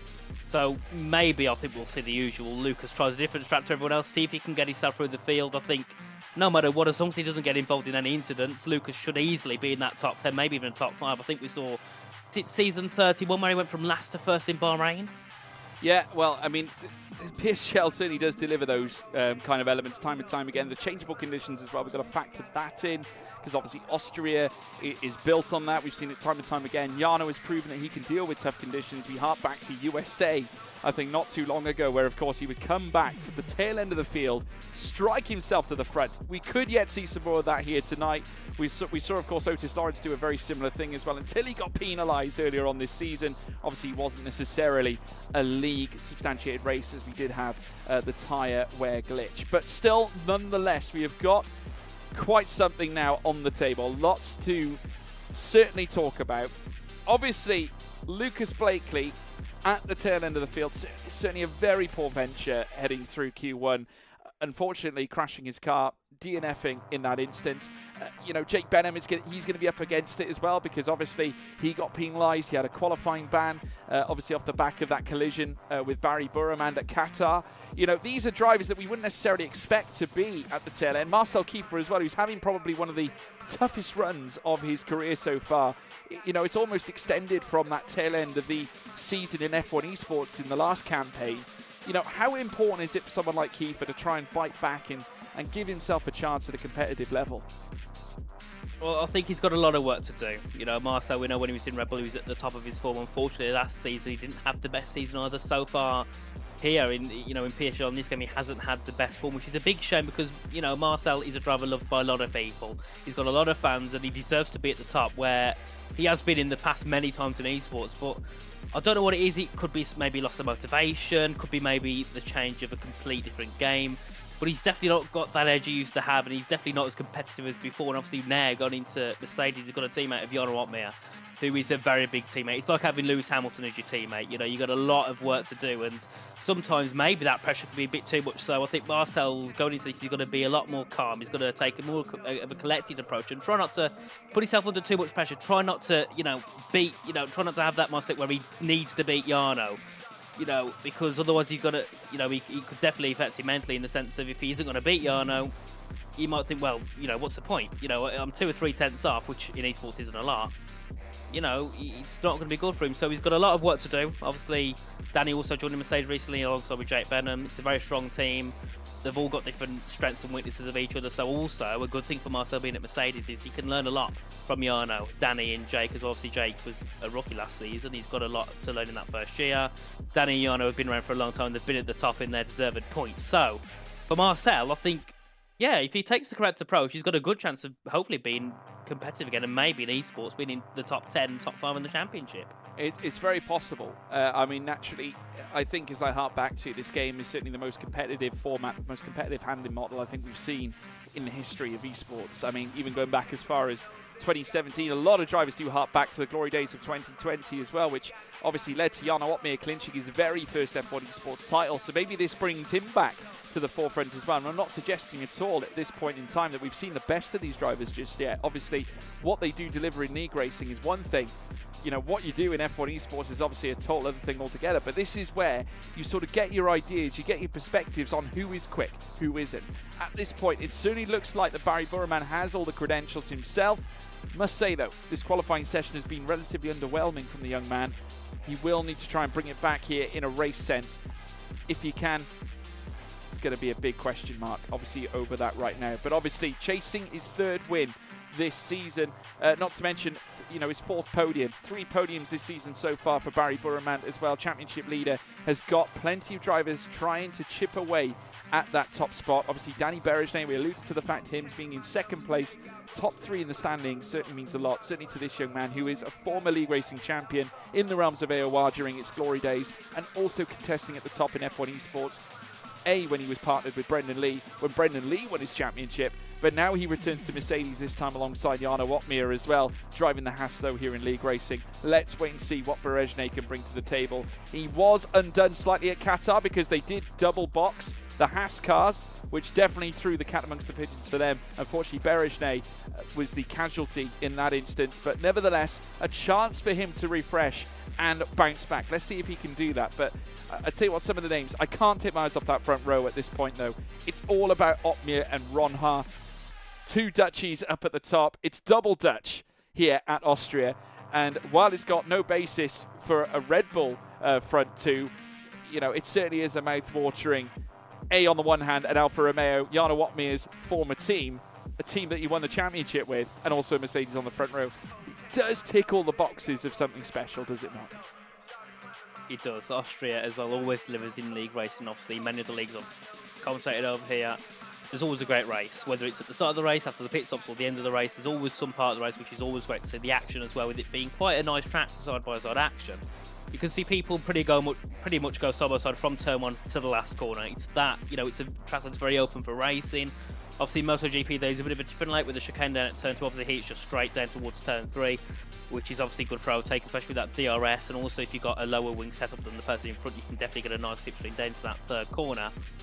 But I think another place I'd love to see by side actually is down in towards turn 6 and 7. That double left-hander where obviously we saw Lewis Hamilton overtake Mick Schumacher.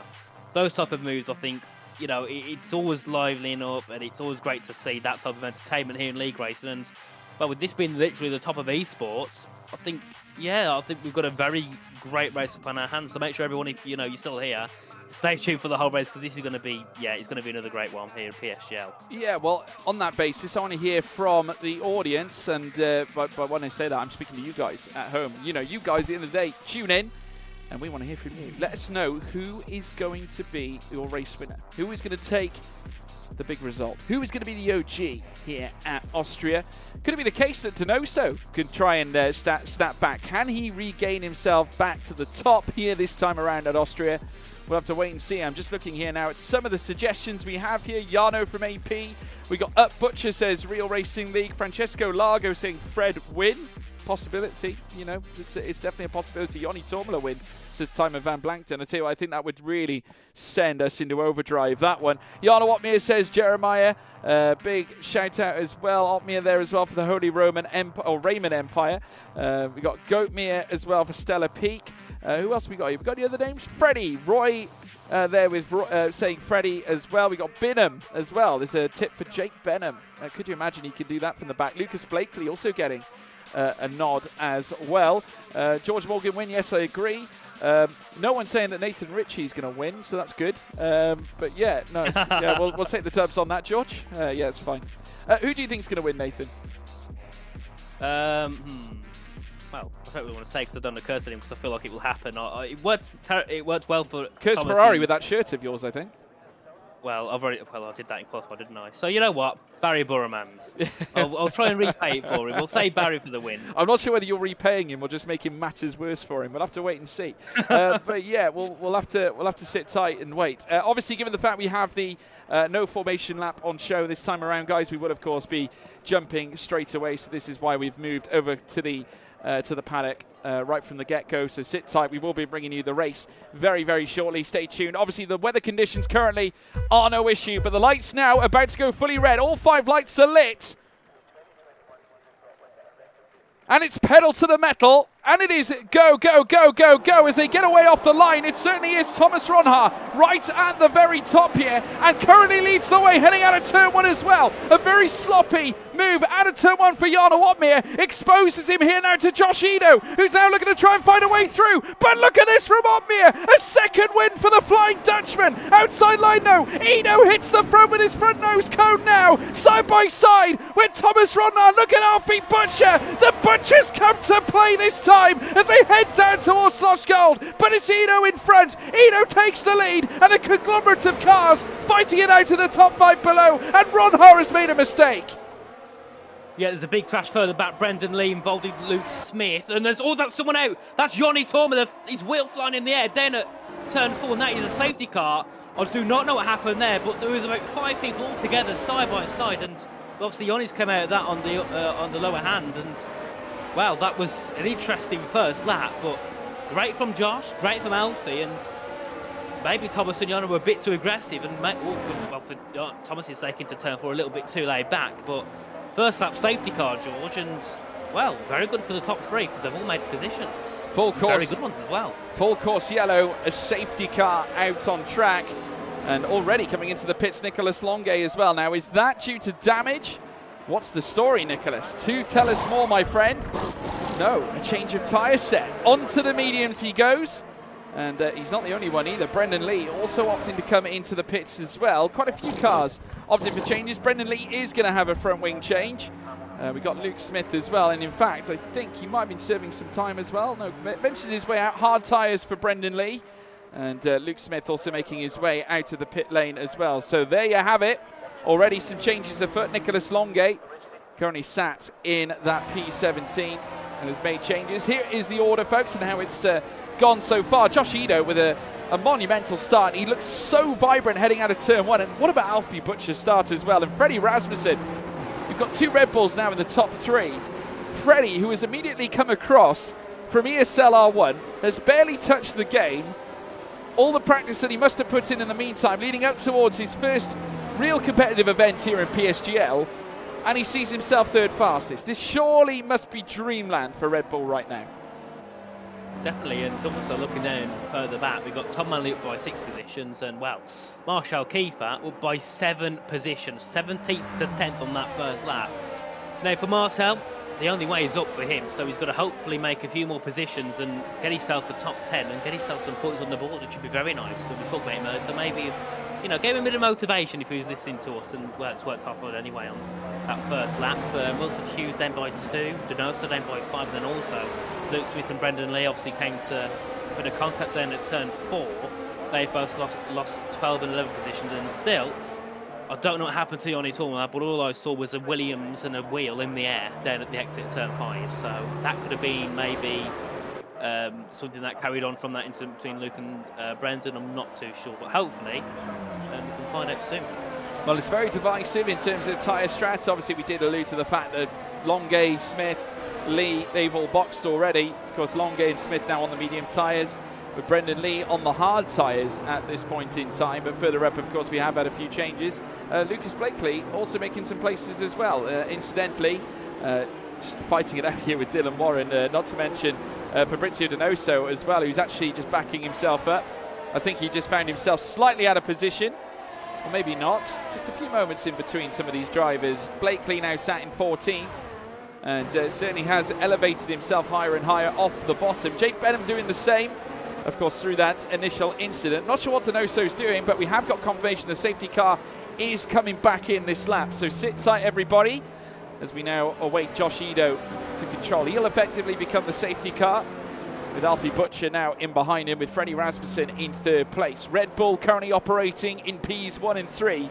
Jana Watmere in 4th, representing the Mercedes team, ahead of Thomas Ronhaar. Still remains ahead of Ronhaar at this point, despite the pair of them dropping from the front of the field, at the expense certainly of their teams. Red Bull getting elevated higher and higher. It's all on Ito. Butcher waiting, watching as well, in the midst. The Haas would like to operate from the front, though, as Ito now puts his foot to the floor, and as he ventures through towards turn 10. Now, once again, to commence lap 4 of 36, they're going to put pedal to the metal for the second time in this Grand Prix now. They make their way up towards turn 1, and already we have a coming together. Ruben Pedreño trying to move his way through the order. He's also got Tom Manley for company as they head out of turn 1 at the Niki Lauda curve. Heading up now towards Remus. A big chance here now, but already we're seeing a few joules further up. Thomas Ronhaar now looking to try and fight with that of Jana Watmere. The two juggernauts coming together again. This time at turn 3, though, enough of a defensive effort from Jana Watmere, defending against the oncoming storm here, as Thomas Ronhaar goes searching down into Sloshgold this time, still remains in behind the Mercedes. Was Marshall gave a big dive bomb there into turn 4, making contact with Tom Manley. Gets himself 2 positions there on the restart, now into the top 8, obviously on the medium tyres compared to those 2 on the hard, so obviously has better pace on those tyres for now as we come through down in towards turn 7 with Marshall, obviously on the back of Barry Boromend and Simon Weigank, who had very good starts on their hard tyres. Obviously will be a little bit slower for now, but as the race moves on, they will start to speed up a little bit compared to these medium tyres, as Donoso has left the session, which isn't great because that means he's disconnected, so he's going to start to fall back, unfortunately. But still, the top 2, it is the Red Bull ahead of the Haas. That is Josh ahead of Alfie as we head down onto lap 5. I think this is our 3rd race in lap, or 2nd on this race so far. Jana Watmere trying to defend yet again from Ronhaar, who seems to gain quite a bit on the straight, but then obviously not going to send a move too aggressively in towards turn 3. As you can see, as he sits back into that corner, looking a little bit further back. That's Dylan Warren on the back of Lucas Blakely into turn 3. They're all swapping around as they head into that corner, and still Lucas keeps ahead of Dylan, obviously on the hard side, so no advantage for any of them as they head down to turn 4. And yet again, Ronhaar right in the back of Jana Watmere. Yeah, and also we've got Jake Benham and Luke Smith coming together as well, of course, on the medium tyres. Luke Smith, after changing onto that compound earlier on, able to now elevate himself ahead of the All-Star, as now we see them come out of Sloshgold now before venturing into Roshenworth curve. Dylan Warren also now around the outside. Oh no! Dylan Warren has come a cropper through the Roshenworth curve, and unfortunately has seen him drop to the tail end of the field ahead of Donoso, but nevertheless P18, never ideal, and coming together after they were viciously prowling their way through the double left-handers, coming through turn 6 and 7, and that's cost him. DRS now enabled here at this point now, as Josh Ito begins lap 6 of 36. Alfie Butcher in behind as well with the DRS opened up. They're now going to make their way up towards turn 3. Lucas Blakely on the tail of his teammate Wilson Hughes as well. The two McLarens currently ironclad together. Alfie Butcher again stepping to nearly within a 1/10 of a second on Josh Ito up at the very sharp end. Freddie Rasmussen watching everything unfold as well. Getting a very lovely exit though, Lucas Blakely, as we ride on board with the two Scottish drivers in fact. All dressed in papaya now as they make their way down through towards Sloshgold. They might open up the door, not this time. Lucas Blakely not opting to make the move just yet as we see them now on the escape heading out of turn 5.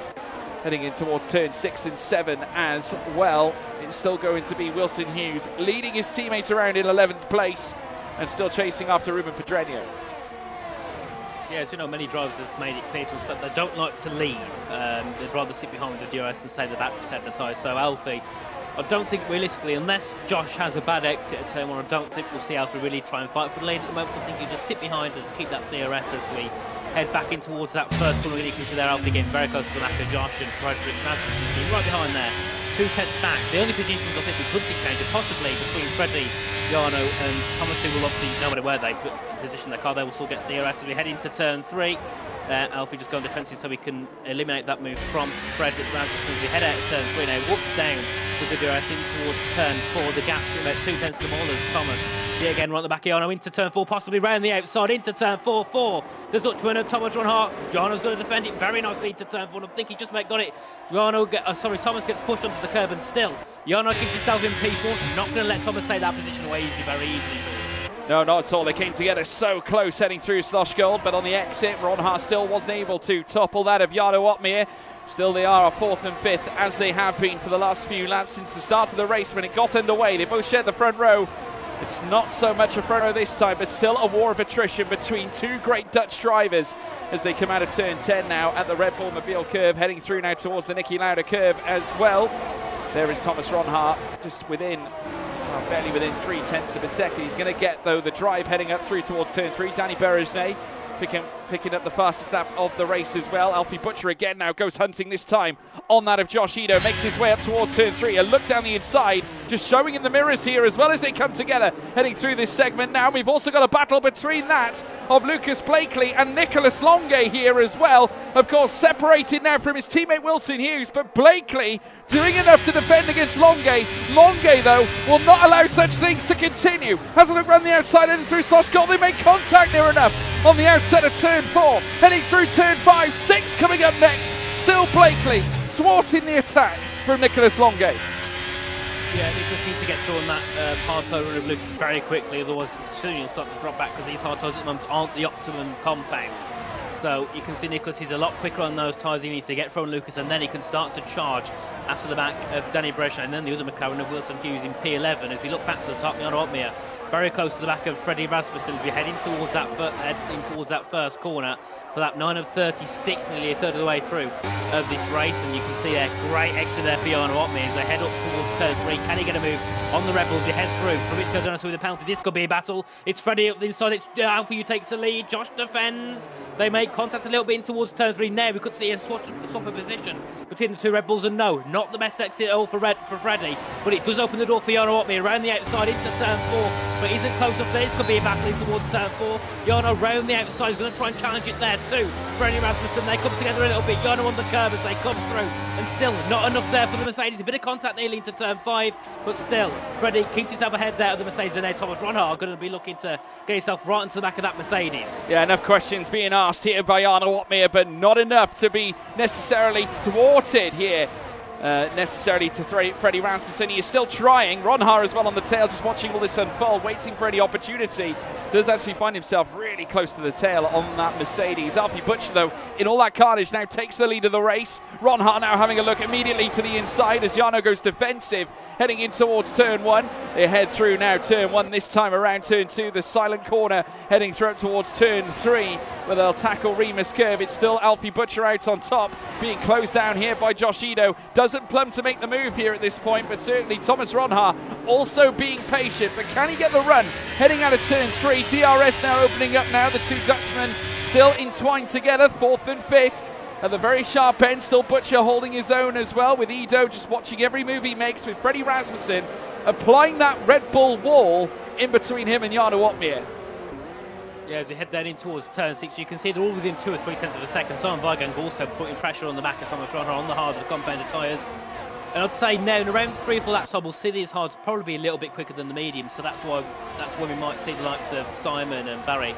Brian start to make a couple of positions through the field. For now, they're going to stay where they are, but if they can make a position, they can. All and so on, a bit of a slide through and towards turn 9, but corrects the car very well as he comes out of turn 10, and Barry Borman sitting right behind him as they come up back in towards that first corner. You can see there, Thomas has been there, Jarno Otmir not to pack it too much in towards that first corner, and also just to get a lack of dirty air, which is obviously something you don't want around the track like this. Now as we head up towards turn 3, Thomas gaining heavily on the back of Jarno. It's going to the inside for Jarno.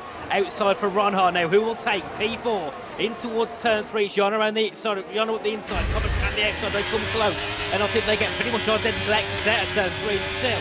Jarno keeping himself ahead. Perfect defence ahead of Thomas Ronhard. Obviously, he doesn't want to let through Thomas. If he gets through, we'll probably say ahead because of, we know how quick these two are. So Jarno, perfect defence. He's going to actually launch slowly an attack on Fredrik Rasmussen. These two becoming very close as we head through in towards turn 6 and 7. And now it's a perfect opportunity for Simon and Barry just to start to close in. With all these battling, their tyres going to start to drop very quickly. Yeah, they are. Obviously, in behind, Simon Weigang being on the hard tyres, he's going to benefit massively if he can extend the use of them longer than those ahead of him. He is still very much in contention here. The delta is still very minute between all the drivers. Weigang currently sat in 6th place and having a fantastic race as well. He has got Barry Burman hot on his tail as they head through towards turn 1 yet again to begin lap 12 of 36. There is Jarno Watmere. Dylan Warren now sustaining a 3-second time penalty. Alfie Butcher having the race of his life as well, leading the way ahead of Josh Edo and that of Freddie Rasmussen as well. Again, Jarno Watmere going defensive as he heads through turn 3. Simon Weigang in behind is watching all this unfold as well. Blakely again under threat as Luke Smith now looks to charge this time as well. We're seeing a few cars come together. Longue, who's managed to get ahead of that of Lucas Blakely, now chasing after Danny Berejnet as well. Very defensive here from Blakely, and look at this, a very wide run from Danny Berejnet, and he's lost a few places as a result from a venture heading through that specific corner through Roche Ben. We're now seeing them come together. Jake Benham watching this unfold as well. Luke Smith, who has been on a charge, trying to trip up Lucas Blakely, very nearly had his chance, heading out of Slosh Gold in towards Roshenworth Curve. Yeah, I think Nicholas and Danny came to a bit of contact into turn 4. I think Nicholas might have gone a little bit too deep and pushed Danny onto that curb, which obviously lost him all his momentum coming out that corner, which just to let Lucas and Luke come through. Luke, went for a move around the outside at turn 6, just not quite close enough, and obviously still it's a very bold move to try and get around the outside at turn 6, obviously backed off. And it wasn't really a viable move. Now we've got Danny sitting on the back. He's trying to defend from Jake Benham now. He's coming up towards that third corner, straight past the Haas there into turn 4. And that's also Marcel and Tom Manley fighting. Also, General Tom's had a spin. He's down, and he's had an instant down at turn 3. So he's now dropped all the way down to P16, and it seems he must have come to contact with Marcel down at turn 3 because Ruben General also got involved as well down in towards that corner. Yeah, Tom Manley unfortunately coming unstuck, turned down to 17th place, heading through turn 3. Of course, it's very prevalent for oversteering at that point, and naturally, unfortunately, he has become the unfortunate receiver of that particular spin. You have, of course, got Nicholas Longue down in 11th spot as well. Now looking to give chase on Wilson Hughes. Of course, we saw Danny Berejnet run out wide. It looks like there might have been some contact between that of Berejnet and Nicholas Longue as well. Not quite sure whether that was the case, but from our angle, it was tricky to see. But it's not the first time we would have seen something like that heading through Slosh Gold. We have, of course, seen it in the real world of F1. It happened to Alex Albon only a matter of seasons ago when he was at Red Bull Racing, as we're now seeing more of the cars come together up at the sharp end. Marcel Kiefer trying to gain as well. He's trying to break out the slipstream. Barry Burman now holding on to 7th place and also having a fantastic race too. And I think he's going to try and do something similar to Simon Weigang here at this moment in time, Nathan. If you look at these two drivers now, all on hard tyres, 2 of them on hard tyres, should I say, 6th and 7th, and not far behind in terms of delta to those in front of them here. So the top 5 all on mediums, but it's the 2 behind them that I'm watching who are on that hard compound. Yeah, well, we know most likely the medium runners will swap certain to a set of hards. The hard runners will go into a set of mediums. So for Simon and Barry, it's very good because if they can stay it a little bit longer than the mediums, which they should be able to easily do, is that's something going into pit lane, isn't it? It's a couple of people into pit lane. It's Thomas Ronhard. Alfie's in. That was also Alfie, yeah. So early for those. But as I was saying, yeah, with the hard runners going in a little bit longer, they will go into a set of mediums near the end. Then they have obviously a better tyre compound. They've got newer tyres. So Simon and Barry could be looking for a very good position coming in the end of the race with this strategy that so far is working quite well. Nicholas Longue on the back of Wilson Hughes, who head up to turn 3 in the 2 Red Bull switching position. Yeah, Freddie Rasmussen now takes the lead. Team into play here for Red Bull as they now defend against the Flying Dutchman, Jarno Watmere. We've also got it coming together this time with Wilson Hughes and that of Nicholas Longue heading down. Nicholas Longue breaking ahead of the McLaren again. This time that of Wilson Hughes, who now has another look down the inside heading in towards Slosh Gold, but Longue now up to 8th place. Now figures himself in behind that of Ruben Pedreño. course, further up as well, Marcel Kiefer gaining a gargantuan number of places. It's now all on Kiefer to try and dispatch the two on the hard tyres ahead of him. But the big question is, are those mediums starting to feel the pinch? Because now we're seeing a few cars box early, Butcher boxing at a very early point here in this session. Obviously, if you consider this being obviously only lap 15 of 36, they've got to now take these tyres further and further. Of course, around, I think it's around 21 laps on the hard tyres, which is going to be certainly a very hard task to do at the best of times. But Alfie Butcher already pouncing. This time jumps ahead of Dylan Warren, now 17th place, as now he looks to give chase on Fabrizio Donoso. Yeah, this could pose a bit of an issue for Alfie if he can't get himself ahead of Fabi as Josh takes the lead again. And Thomas has also got to get himself ahead of Dylan Warren. We know these two could suppose many times, so this could be an interesting battle for them all with the DRS at the back. Obviously, Alfie and Thomas have made a pit stop. Dylan and Fabi are completely out of this as we head now into turn 3. Alfie's ahead. Now Thomas needs to get himself ahead of these two, the Williams and the Aston Martin. The issue is this could lose Thomas a lot of time. That could not be good for his race as he gets past Dylan Moore on the exit at turn 3. Now he's going to get himself ahead of Fabrizio Donoso, then keep himself at least within a second of Alfie Butcher as we head down, and that's Jono Upme getting very close to the back of Freddie Rasmussen as we come through. Now, good for the Red Bulls in terms of the fact they're sitting together. But the bad thing is they're going to have to pit a lap apart. So one of them's going to have to go for more of an overcut strategy, the other's going to have to go for a bit of more of an undercut. So obviously one Red Bull can make this work, the other one might not have the optimum strategy. As we now come out in the final corner, and you can see Arno gaining a lot on Rasmussen, but Rasmussen will use a little bit of veer, I say, just to take away that pressure from Jono into the first corner, as that's Thomas Ronhaar ahead of Fabrizio Donoso into turn 9. Very nice move there from the Dutchman.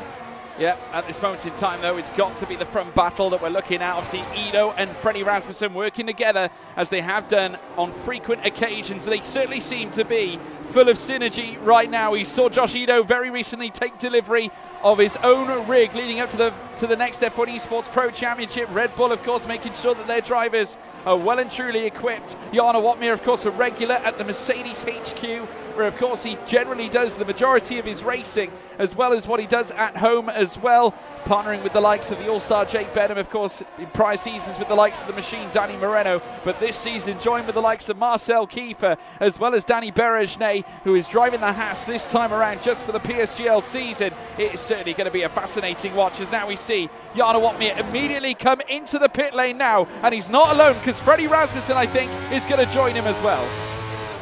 It is him now. That puts Simon outside the 1 second to Josh. It puts Barry right behind, so possibly, and also Marcel behind. So this could be an interesting battle between P2, 3 and 4. Maybe we see Marcel try and get one or two of them down towards turn through as you head through now, and it's, no DRS for Simon at all. He's 1.2 seconds back. Barry up the inside, gets himself ahead now. Does Marcel try and get himself ahead of the Aston Martin? No, he's not quite close enough as the two McLaren swap positions. That's Lucas and Wilson for P5 and 6 now. We come out of turn 3. Marcel right at the back of Simon Weigang as we come down in towards turn 4. Not close enough just yet. Lucas needs to get himself back in the DRS of Marcel. Ideally to put himself back into that DRS train as we come through now. And Barry going a little bit wide then at turn 5. Puts himself a little bit deep. That also puts Marcel Kiefer on the back of Simon Weigang as well as we head in towards turn 6 now. Jarno's come out ahead of Nicholas and Pedreño by quite a body, so they're not really going to be battling with Jarno. But he's come out behind Freddie and 2 seconds back from Dylan and Fabi. So this could be an interesting battle because also they're 4 seconds behind Ronhaar. So maybe that undercut strategy is the way to go so far in this race. Well, Butcher was one of the first to pit as well, in a sense, the strategy sense, and he has obviously come out ahead of all those that have already pitted. He has got Ronhaar on his tail, however, so currently it's working for Alfie Butcher. But let's not forget Brendan Lee boxed at the very start of this race. Remember, we had the safety car period at the very beginning, so he's already swapped onto a set of tyres, as has Luke Smith. So 4th place, but on a set of well-worn medium tyres that he's going to have to box with eventually, as now certainly Alfie Butcher now moves himself higher and higher up the order as more cars come into the pits. Both Ferraris now, they would have utilised their pit stops, but look at Ronhaar all over the tail here of Alfie Butcher, of course deciphering who could effectively be the net leader in this race. Of course, at this point, if you're factoring in pit stops, Luke Smith is your net leader. But your actual leader on track right now is Simon Weigang. As we're seeing Alfie Butcher make his way through Slosh Gold, rumbling over the curbs. With Thomas Ronhaar now, not far behind either. There's Simon Weigang. We are going to keep our eyes peeled, though, on this battle at the midway point. We have got Freddie Rasmussen as well coming together, I think, with Jarno Watmere as well, as they cruise through Rochenberth Curve. Jarno Watmere ahead of Fabrizio Donoso, but also trying to gain on Freddie Rasmussen as they come through the middle sector. Yeah, Simon Bogan now enters the pit. So one of the first hard runners onto a set of medium tyres along with Barry, Ruben and Dylan now as they come through. And Simon will drop quite far back because this undercut doesn't work at the start, but when he goes onto a better set of tyres, the drop-off is a bit different to last game. So if you pit later, it does actually work coming to the end of the race. So should work well for Vigan, because I'm on board with Josh Eden, trying to catch up to the back of Freddie and Jarno, who are having a little decent battle down towards turn 3 currently. Thomas gets himself ahead of Alfie Butcher to take practically the net race lead.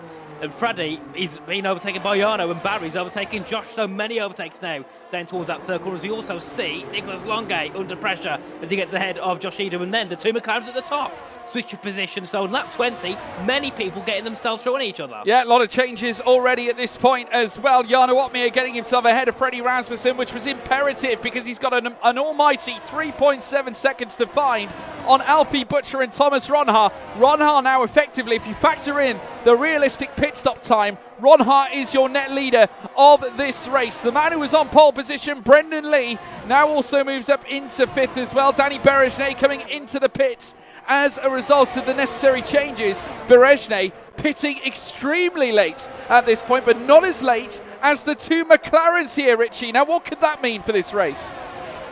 Well, they're together, so that's good. It means they can work together with the engineers for their strategy, but maybe soft tyres. I think it's a bit of like, oh, there's Luke Smith round the outside into turn 3, trying to get himself ahead of Lucas, but can't do so. And then that puts Jake Benham alongside Luke Smith down towards turn 4. Bit of a late send from Luke.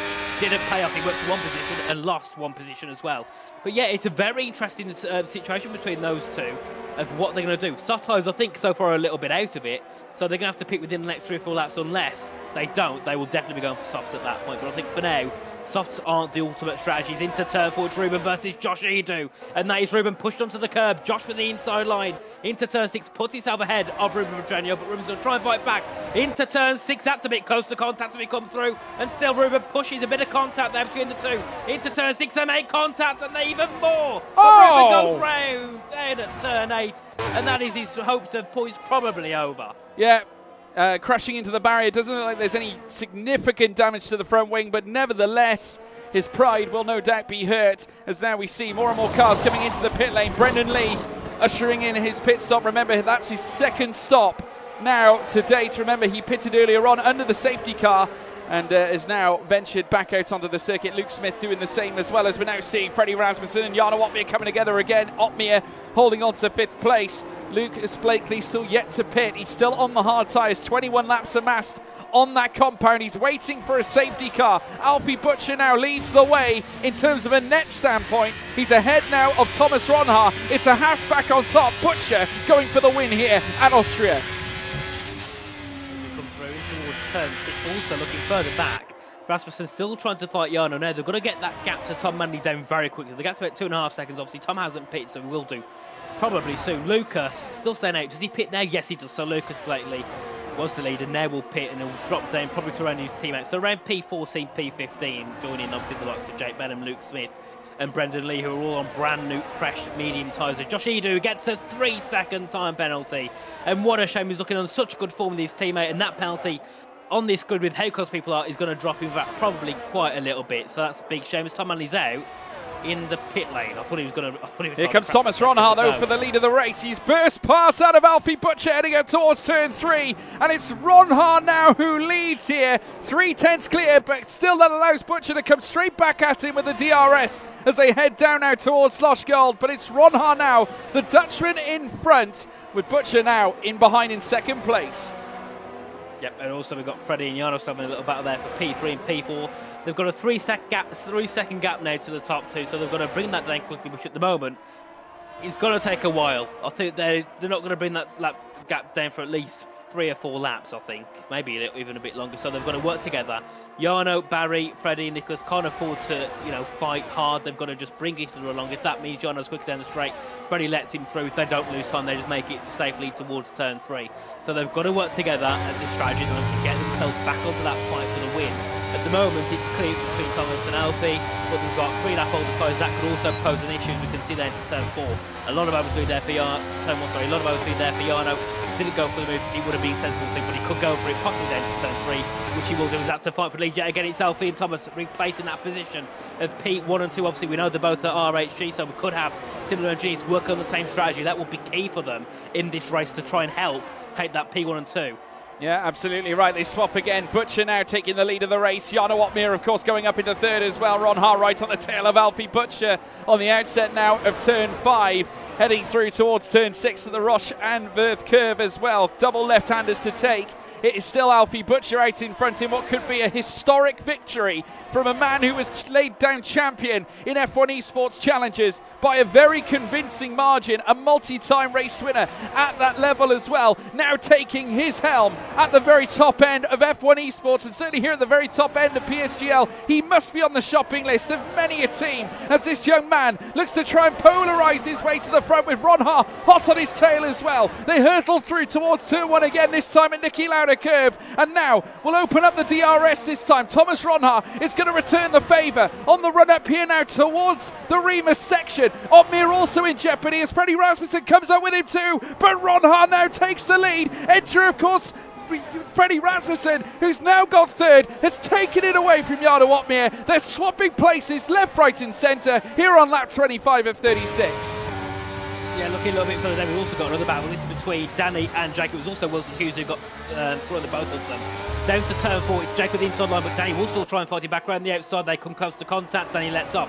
He'll have to go for it round the outside, can't do so just yet. That also brings Brendan Lee into the equation to get himself ahead of Danny. We know obviously these hards are going to be slower than the mediums, so for Brandon's sake, he should be able to get himself ahead. It's actually Lucas Blakely round the outside. Then at turn 6, they come close to contact. It's a penalty for Lucas Blakely. They still go side by side through and towards turns 8 and 9. And Lucas going to try and fight back, can't do so. Brendan keeps that P12 position at the moment, and now Luke Smith also going to look to come very close to these two. If they keep battling like this, side by side through these corners, back up to the top, Jarno Otmir on the back of Rasmussen, coming out of turn 1 in towards turns 2 and 3.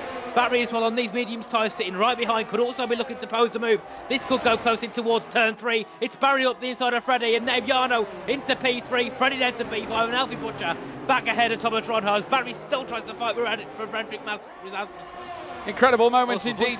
Certainly at the top end, Alfie Butcher now 2.5 tenths clear up at the front end. Ron Haar now removed to second and staying there as well. Jarno Otmir in third place, managing to dish the dirt here on Freddie Rasmussen, with Barry Burman now launching himself higher and higher. 4th place now in this classification, and look at the pounce here on the Flying Dutchman. And certainly Barry Burman, already twice a race winner, is right on the precipice of another podium and wants to try and launch himself higher and higher to try and gather himself a 3rd race win this season. Can he do it? Will it be a 4th podium as well? Lots of stories here to be told. Jarno Otmir, I can tell you this though, folks, he's within DRS on 2nd place. The Flying Dutchman, it's flying here around this very fast pace. Austrian circuit, Red Bull Ring, about to ignite here as two great drivers, Ron Haar and Otmir, come together. The young pretender Alfie Butcher as well, who's now under pressure. Here comes Thomas Ron Haar, outside line in towards turn 3. He takes the lead, but enter Jarno Otmir, who's going to look to try and double back. The fear elevating, the energy elevating. It's igniting here at PSGL with some of the best drivers in the world now doing battle here at Spielberg.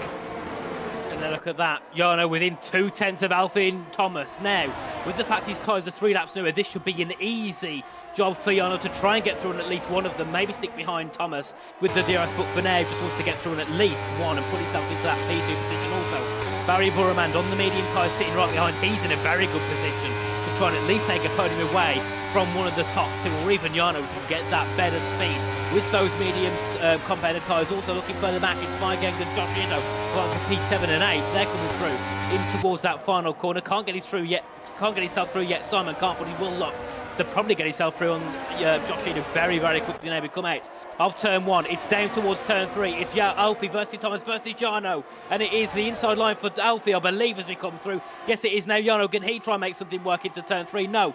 Sits back for now. Has to defend from Barry, though, who come very hot on his tail in towards turn 3. Now we come out of turn 3, down towards turn 4. Very nice exit there for Jarno, but not close enough now. Do we see a swap between Alfie and Thomas? Alfie is going to have to defend. No, Thomas sits back, so isn't too bothered really about taking that lead back. He knows he's got that DRS advantage, which will help him heavily in coming into the later part of the race. Well, he's looking now. Jarno Otmir looking to the left.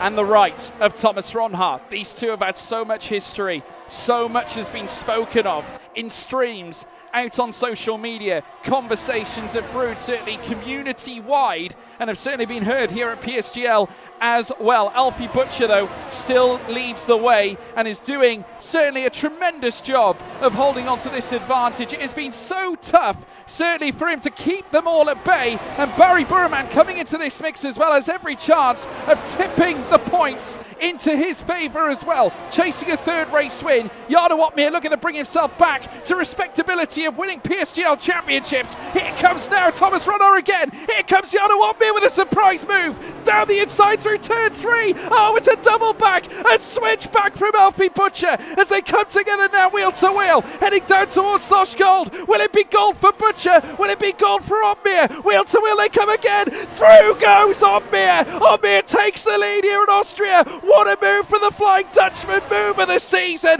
without a doubt. He trumps Alfie Butcher, he trumps Thomas Ronhart as well. It's Opmeer's sensational effort here in lap 29. What a move there from Jarno, straight up the inside. You could see there Thomas tried to park his car on the outside line so Jarno couldn't get through, but he went straight through the middle. Perfect move, and that is what he needed now. The issue he's got, however, is the fact of unless he doesn't pull away, Alfie and Thomas have got DRS. They could still try and launch an attack on the back of Jarno. Also, Barry Burman, he's got 4 lap newer tyres. He's got a softer compounded tyre. And this could also be good for him to try and launch himself ahead of the Haas and Alfa Romeo. Also, Frederick Rasmussen sitting right behind with Barry Burman, and then also Nicholas Longa, who started quite far down, pitted on lap 1 with the safety car, and he's currently sitting in P6 when he come through. It's Jarno and Alfie fighting for P1 into turn 3. Jarno up the inside, Alfie on the outside line. They go side by side. Who's got the DRS? Is it Alfie or is it Jarno? It's Jarno up me with the DRS. Then in towards turn 4, and Thomas Ronhart looking for 2 of them in towards turn 4. They come to contact. It's Jarno up the middle again. Alfie drops back.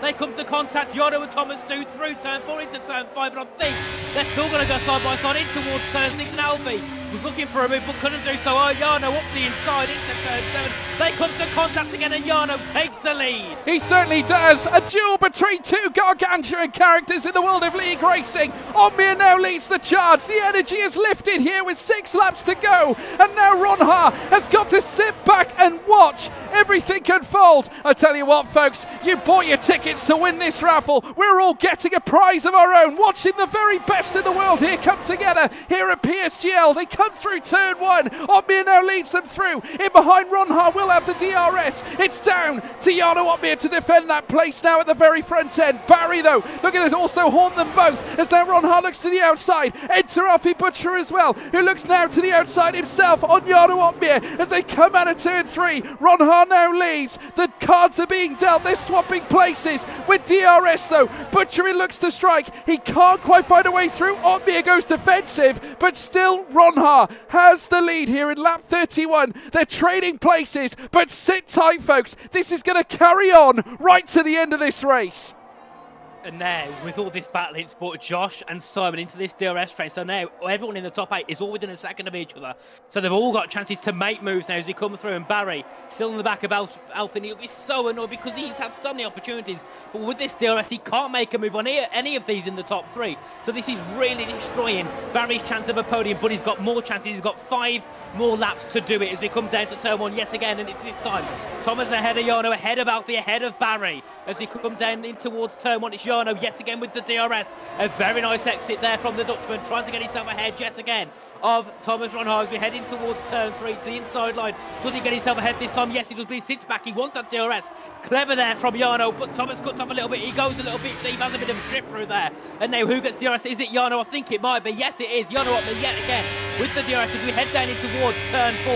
Alfie's going to try and launch an attack. Can't do so. Thomas defends as we head down in towards turn 1. And Nicholas Longa fight with his teammate for P4 and 5. Frederick Rasmussen trying to get involved as well, but still at the front it's Jarno and Thomas side by side into turn 6, and this time it's Thomas up the inside. They nearly made contact, but Jarno yet again still keeps himself ahead. Incredible move indeed. Jarno Opmeer defending relentlessly against the onslaught of Thomas Ronhaar heading through the middle sector. I tell you what, the battles are lifting up here throughout the top 5. Without a doubt, race of the season. You're tuned into it, folks. They're coming through the final corner now to commence lap 33 of 36. It's a Flying Dutchman that leads away. A Dutch counterpart in second place with Alfie Butcher having the race of his life in third as well. Barry Burman, 2 Ferraris in fourth and fifth with Longuet not far behind, but they're being pressurised by the Red Bull Esports team. We're now seeing Ronhaar now together, now moving his way up to the lead again. Opmeer has to forfeit the place, now down to second. Butcher comes charging in comes Freddie Rasmussen as well. Carnage here on lap 33.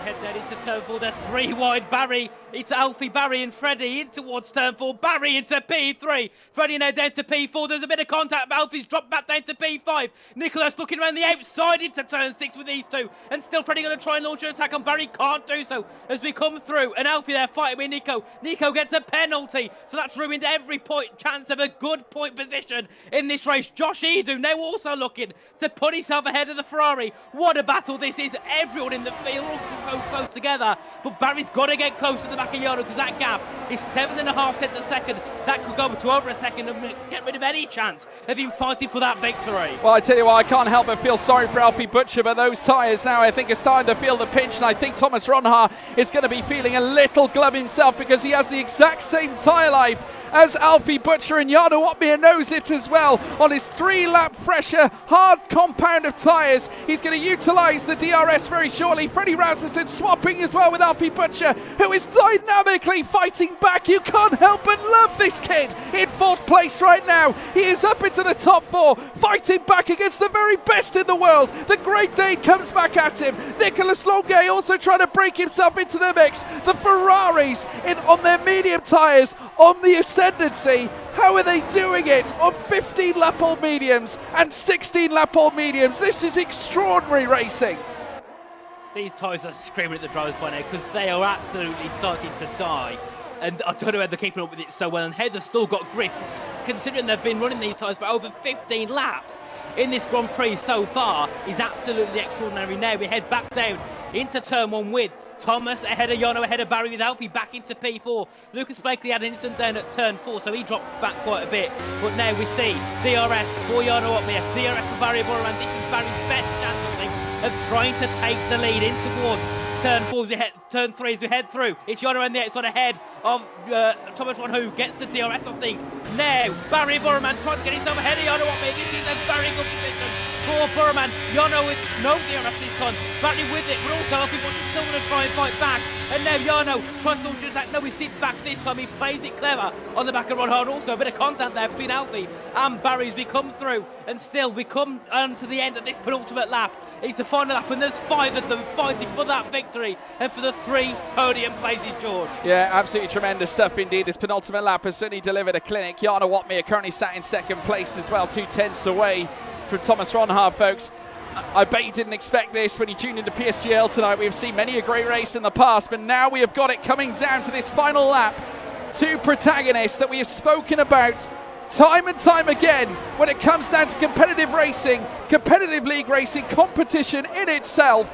And they're coming through turn 1 this time around, and it's Ronhaar who leads them through. But Jarno Opmeer, like a shark in the water, is looking to strike here this time on Thomas Ronhaar, who can only defend to the inside, has nothing left he can offer. Jarno immediately pouncing on that, but Ronhaar with a mega send, and through the inside manages to retake the place, and he's got the DRS as well, Nathan.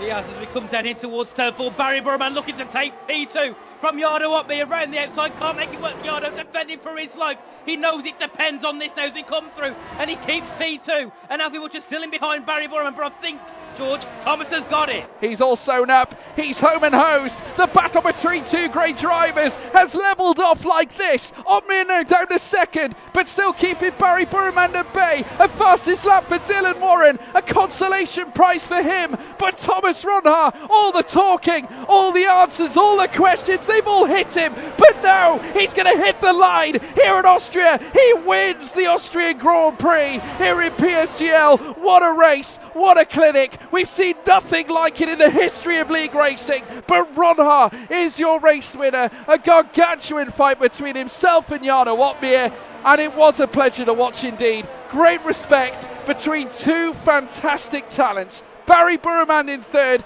Alfie Butcher, what a drive. Fourth place with Freddie Rasmussen on his return to league racing in PSGL. Fifth place as well, and credit to Simon Weigang, a superb sixth place to boot. Wow, what a result, everybody. I enjoyed it. Nathan, what are your thoughts?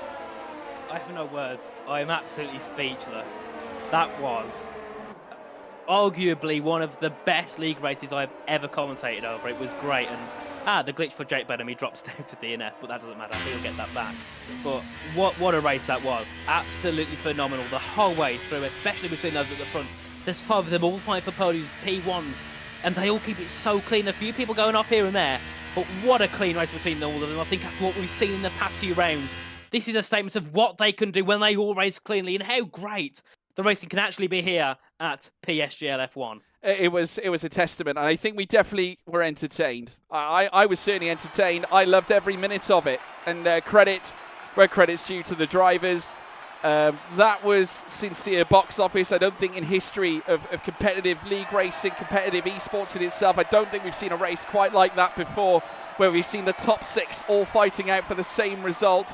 Barry Burman very nearly threw his name into the equation. He has nonetheless scooped up his 4th podium of the season, and no doubt that will go a long way into consolidating his championship position, at least for now. But I'll give credit where credit's due. That is Thomas Ronhar's first race win this season, and he's had his own level of misfortune as well off the back of it. But a fantastic duel between him and Jarno Opmeer.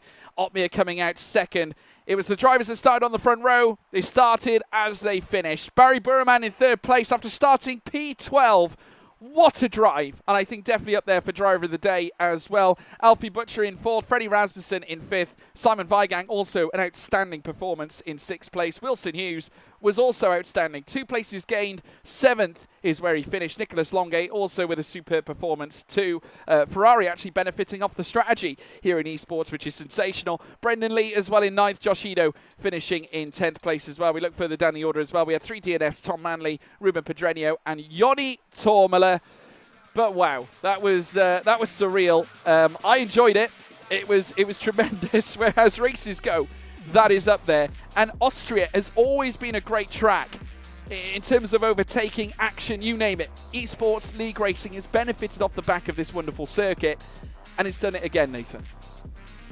Yeah, it was honestly the best race I've ever commentated, and I think it's clear to see that now. I just, had a breather and just thought back of, all the battles that were coming through. 5 of them at one point, all fighting for victory, and well, for me, I'm going to say Barry Burman is my driver of the day. Everyone in that top 5 deserved it, but Barry come through from P12 with a different strategy.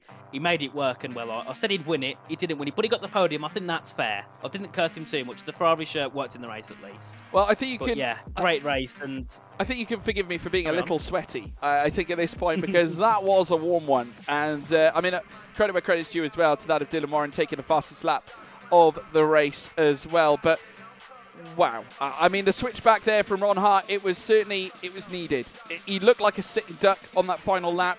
We all know how well the slipstream works, out on tracks, and Opmeer had it, certainly in his locker to make that move heading up towards turn 3. Do you think he perhaps didn't comprehend the idea that, because what it looked like to me is that Ron Hart applied the brakes a little early heading in towards turn 3, but was able, as a result, to unleash the switchback, get back on the power earlier than Opmeer, which gave him that momentum heading down towards turn 4. Yeah, it was a weird one. Obviously Ronald took the outside line. He broke early. Then Jarno, come back over to the inside line. And I think also Jarno broke a little bit too deep. I think that was also an issue with Thomas braking so early. It put a bit of pressure under Jarno. Maybe not got the right position to brake. Went deep.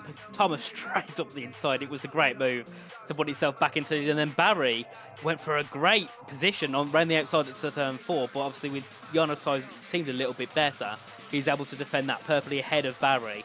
So yeah, I think it was a bit of a misjudgment there from Jarno under the brakes. I think if he braked a little bit earlier, he could have done it. But I think with the fact Thomas broke so late, he broke so late, it put him under a bit of a disadvantage. And also with Thomas having the DRS, you don't have much of a chance to try and get anything down that straight. So still, a great valiant effort from Jarno, and Thomas, obviously, it seemed he wasn't at the top of his form like he was in F122 so far in this game. He's come here to take a victory, and I think he's got to start to get his confidence back because he deserves that. That is, in my opinion, probably one of his best victories he's ever taken in league racing. Well, I mean, it was unbelievable. I mean, call it what you will. I mean, I'm just going to look at it on face value, folks, and I think we all have to take that view at this point. We very scarcely see racing like that, but we seem to constantly see similarities in PSGL races time and time again. This, of course, I think definitely strikes the top for me as one of the greatest I've seen. It seems like we're saying that week on week. But is that because the very nature of the championship, as it develops, we've got more drivers now fighting for the title. It's becoming, you know, a precedence now. Drivers know they need to execute more on this handling model because the skill gap is just so slim these days.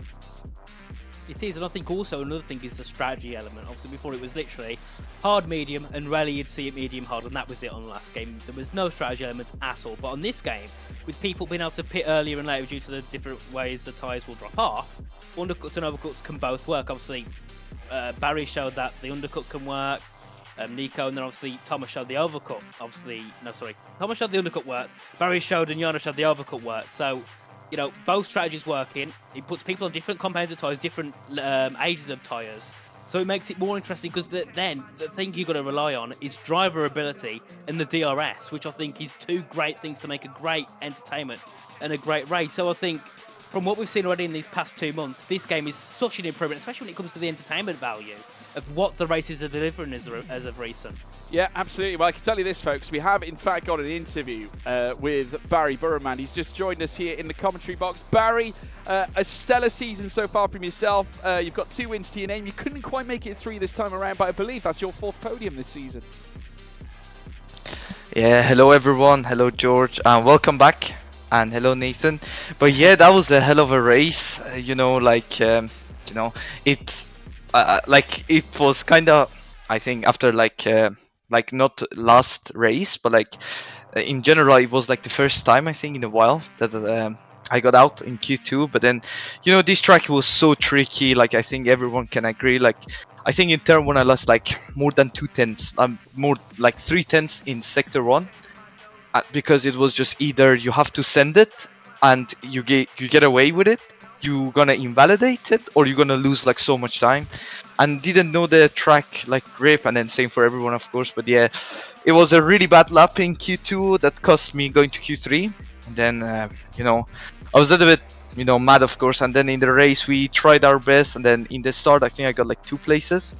And then the chaos happened in front of me, and then after that we knew we are in a really good position for even winning the race somehow from starting P12. And then of course we just try to, I don't know, like do the best strategy as we can, as possible. And then the pace was actually quite good as well on used tires and good tire. And then we did, thanks to engineers, we made a really good call on pit stop, I would say. And then I was a little bit kind of like, it was really good for me to like the lap I was pitting, I passed Simon. I think he was the hard runner, like the first hard runner. And then after the pit I passed Josh as well, so only gained 2 places, and the rest on, I think, undercut, and then passing people on the train. But still, I think I could get maybe Jarno for turn 4, but I just had a really bad exit out of turn 3. But still, I will take it. P12 to P3 is still awesome, and also GG to Nico as well. P14 to, I think, P6, but yeah, it was like some penalty thingy going on, so I think he will get P5. So I think amazing from P12 and P14. Yeah, I mean, it was a tremendous race, Barry, and I want to ask you this because you might be able to throw some insight on it a lot better than me. I just alluded to the fact with Nathan that obviously the skill gap is vastly, I think vastly tighter than what it used to be. We all felt that when the handling model changed, I think that it would become a more competitive season, I think in PSGL, but also in F1 esports. Would you agree with that statement, given the fact that we witnessed, you know, an ending to that race? I don't think we've seen an ending like that in a PSGL race before. Yeah, I mean, to be honest, because it's before the F1 esport and PSGL is like great, like the best practice for F1 esport, I would say, for understanding like the game more. And then, but yeah, in general, if you do one little mistake, you are out. And especially in Austria, like the track is pure RNG, and then literally turn one will decide your whole lap.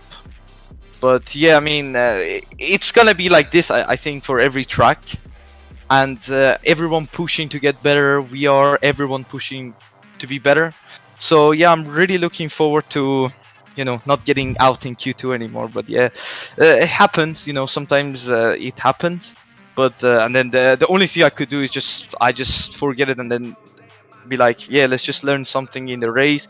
We can use it for F1 esport because after Silverstone, I think I had a really good chance with in the race as well for winning it. But then I made some bad choices of overtaking using my ERs and everything, and then I was kind of really happy with the performance tonight. But yeah, hopefully I can build again from it. And yeah, even in Qatar, I think it was last to P9, but in Qatar was so hard to overtake. Yeah, I think obviously because it was a flowing circuit, there wasn't that many slow speed corners at Qatar, which allowed obviously for there to be any variation. But obviously now we're coming to the closing stage of the season. I think there's about 2 rounds left, I think, in terms of the calendar. So we're still waiting for those tracks, I believe, to be confirmed. Obviously, in terms of what they're going to be, we will, of course, if you guys want to know in the audience, by the way, make sure you stay tuned in to the social media handles.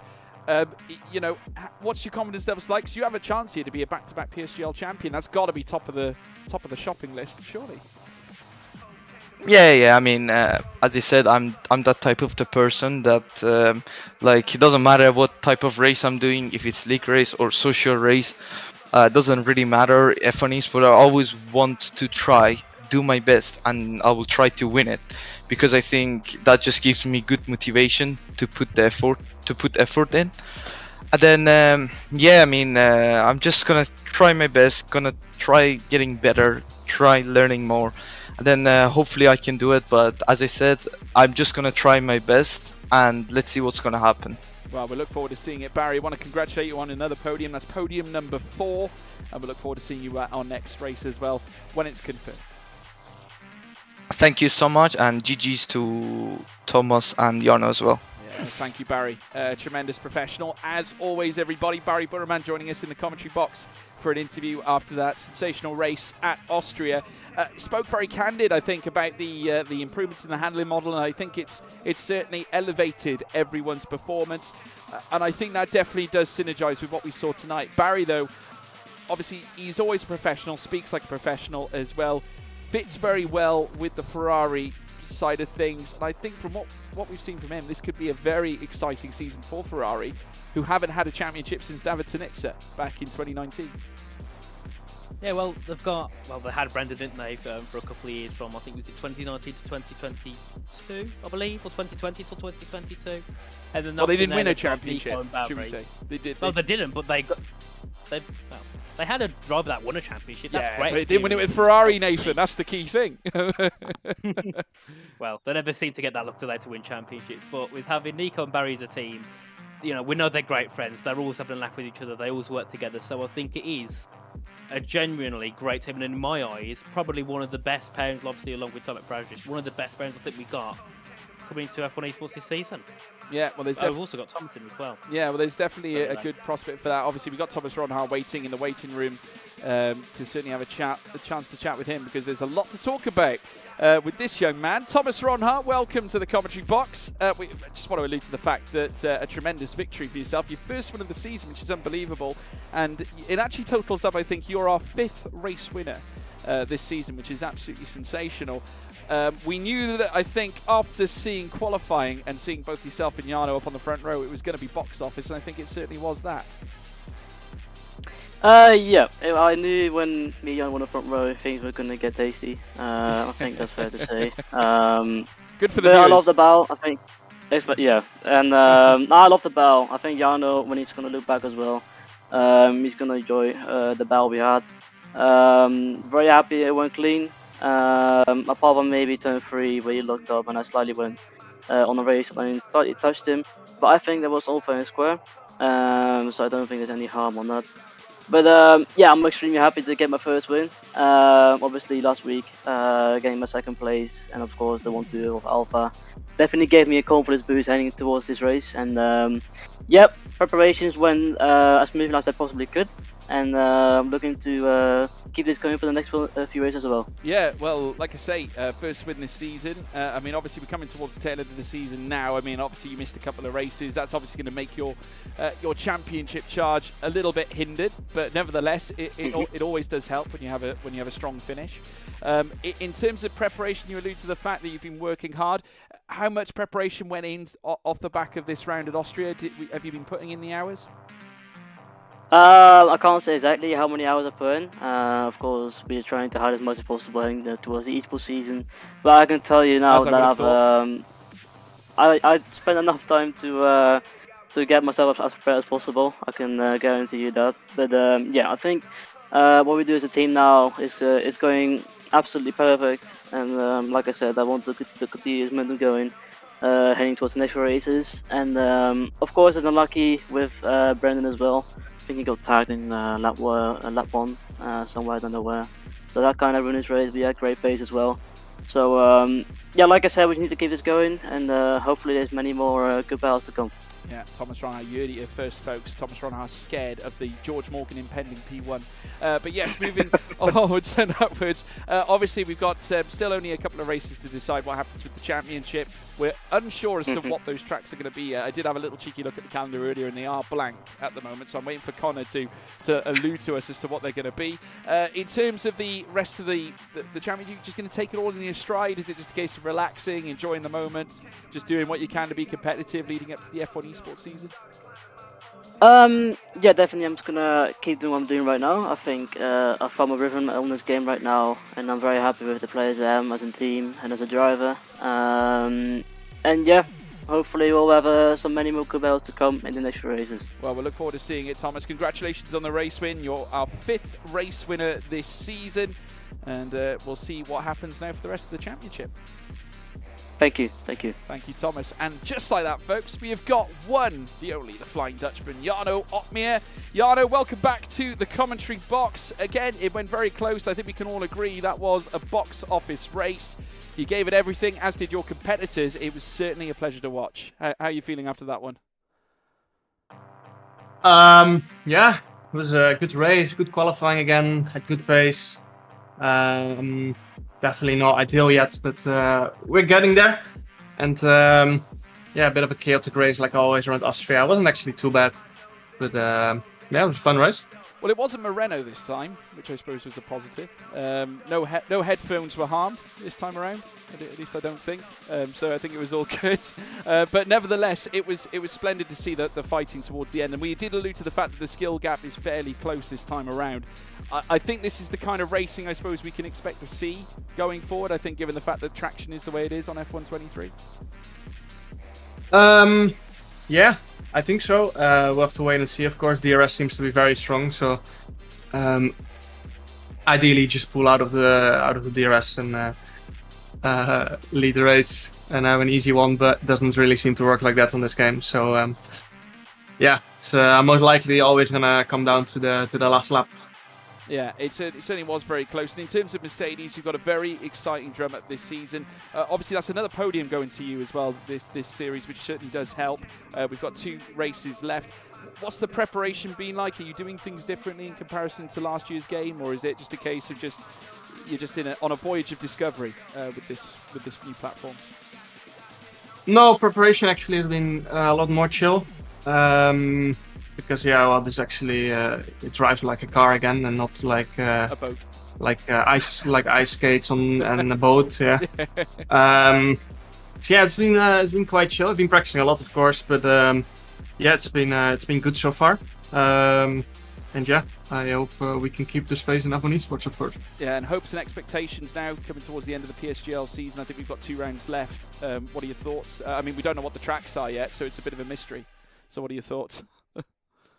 Yeah, I mean, so far I've had good pace on every track, so I don't really care too much what track we're racing on.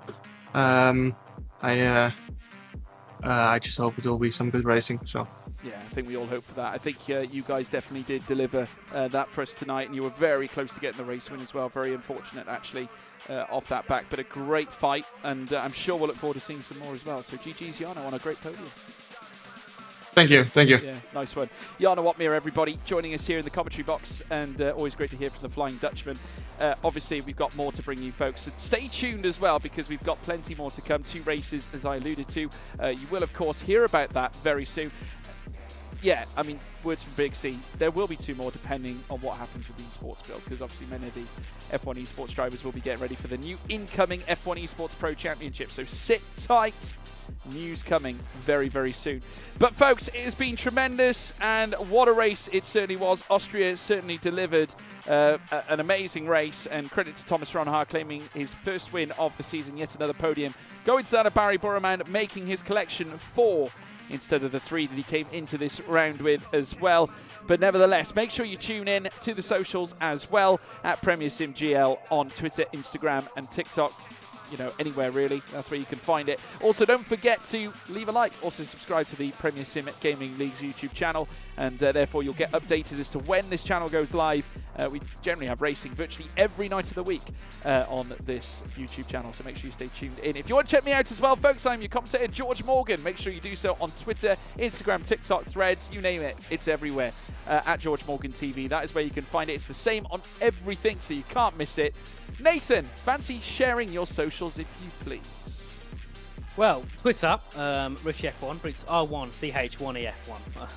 It's the most annoying name ever, but that's what it is. Just replace the I's with 1s.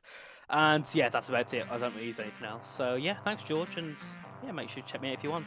Yeah, big thank you to all the viewers at home. You once again delivered a clinic with all of us. Remember that PSGL is always the fans channel. We love having you on board as well. This is a community scene. The community keep on giving. So do the racing drivers after what we saw at Austria. Stay tuned with us as well to decide whether we do go racing for another 2 races. Again, another reason to watch the socials, but we'll see you then. Until next time, it's been a pleasure. Look after yourselves. Goodbye. Good night.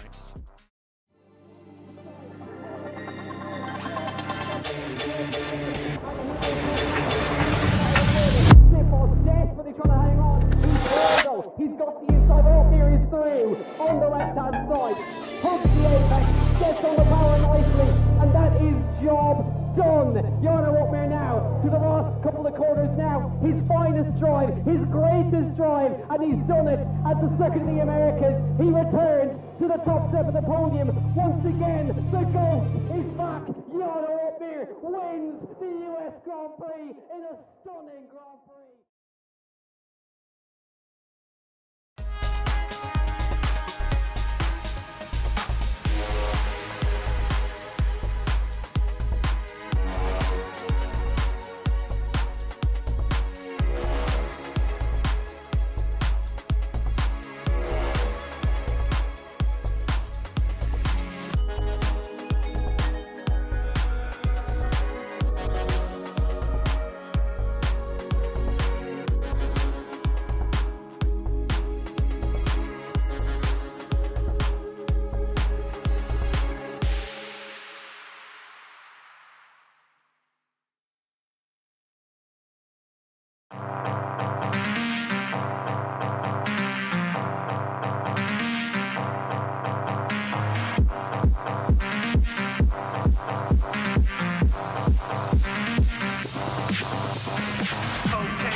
Cocaine in my nose, got rosé in my cup, though. Started climbing my phone, she got me locked in on cup, though. Cocaine in my nose, got rosé in my cup, though. Started climbing my phone, she got me locked in on cup, though.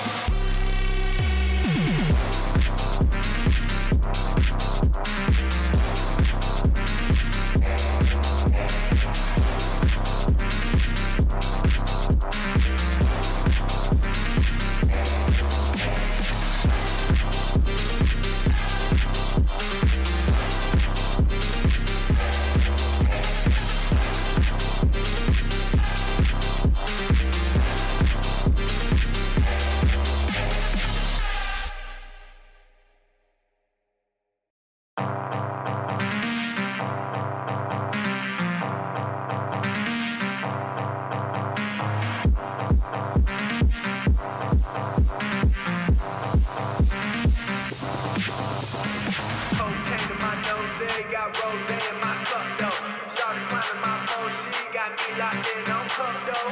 Cocaine in my nose, got rosé in my cup, though. Started climbing my phone, she got me locked in on cup, though.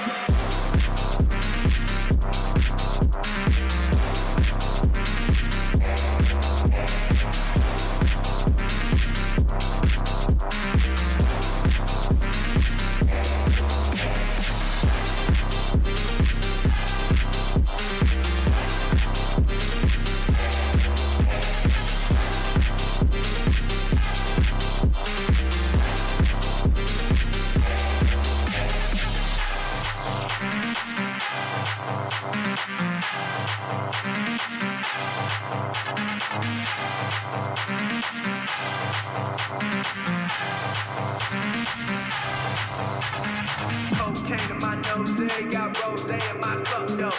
Started climbing my phone, she got me locked in on cup, though. Cocaine in my nose, got rosé in my cup, though. Started climbing my phone, she got me locked in on cup, though. Cocaine in my nose, got rosé in my cup, though. Started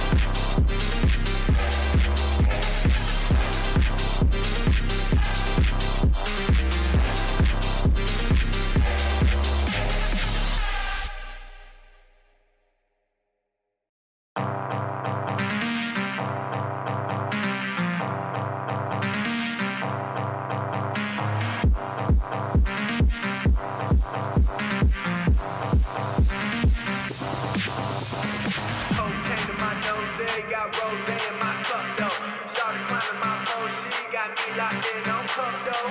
Cocaine in my nose, got rosé in my cup, though. Started climbing my phone, she got me locked in on cup, though.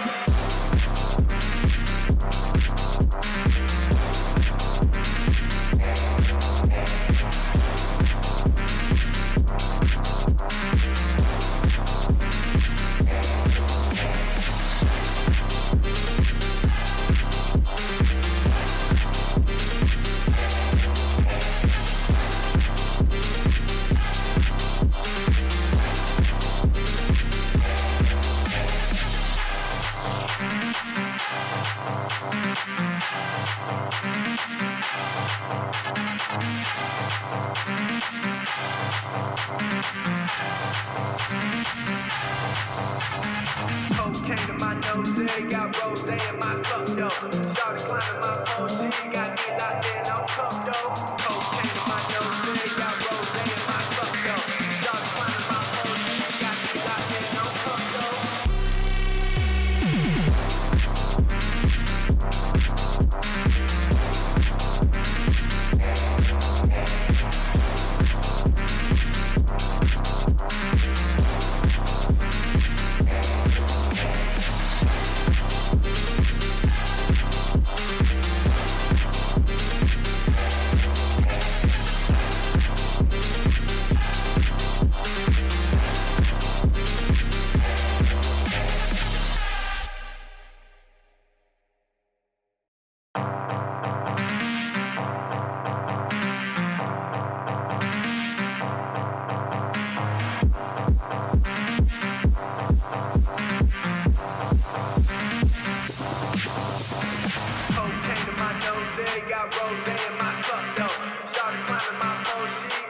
out there, don't come though.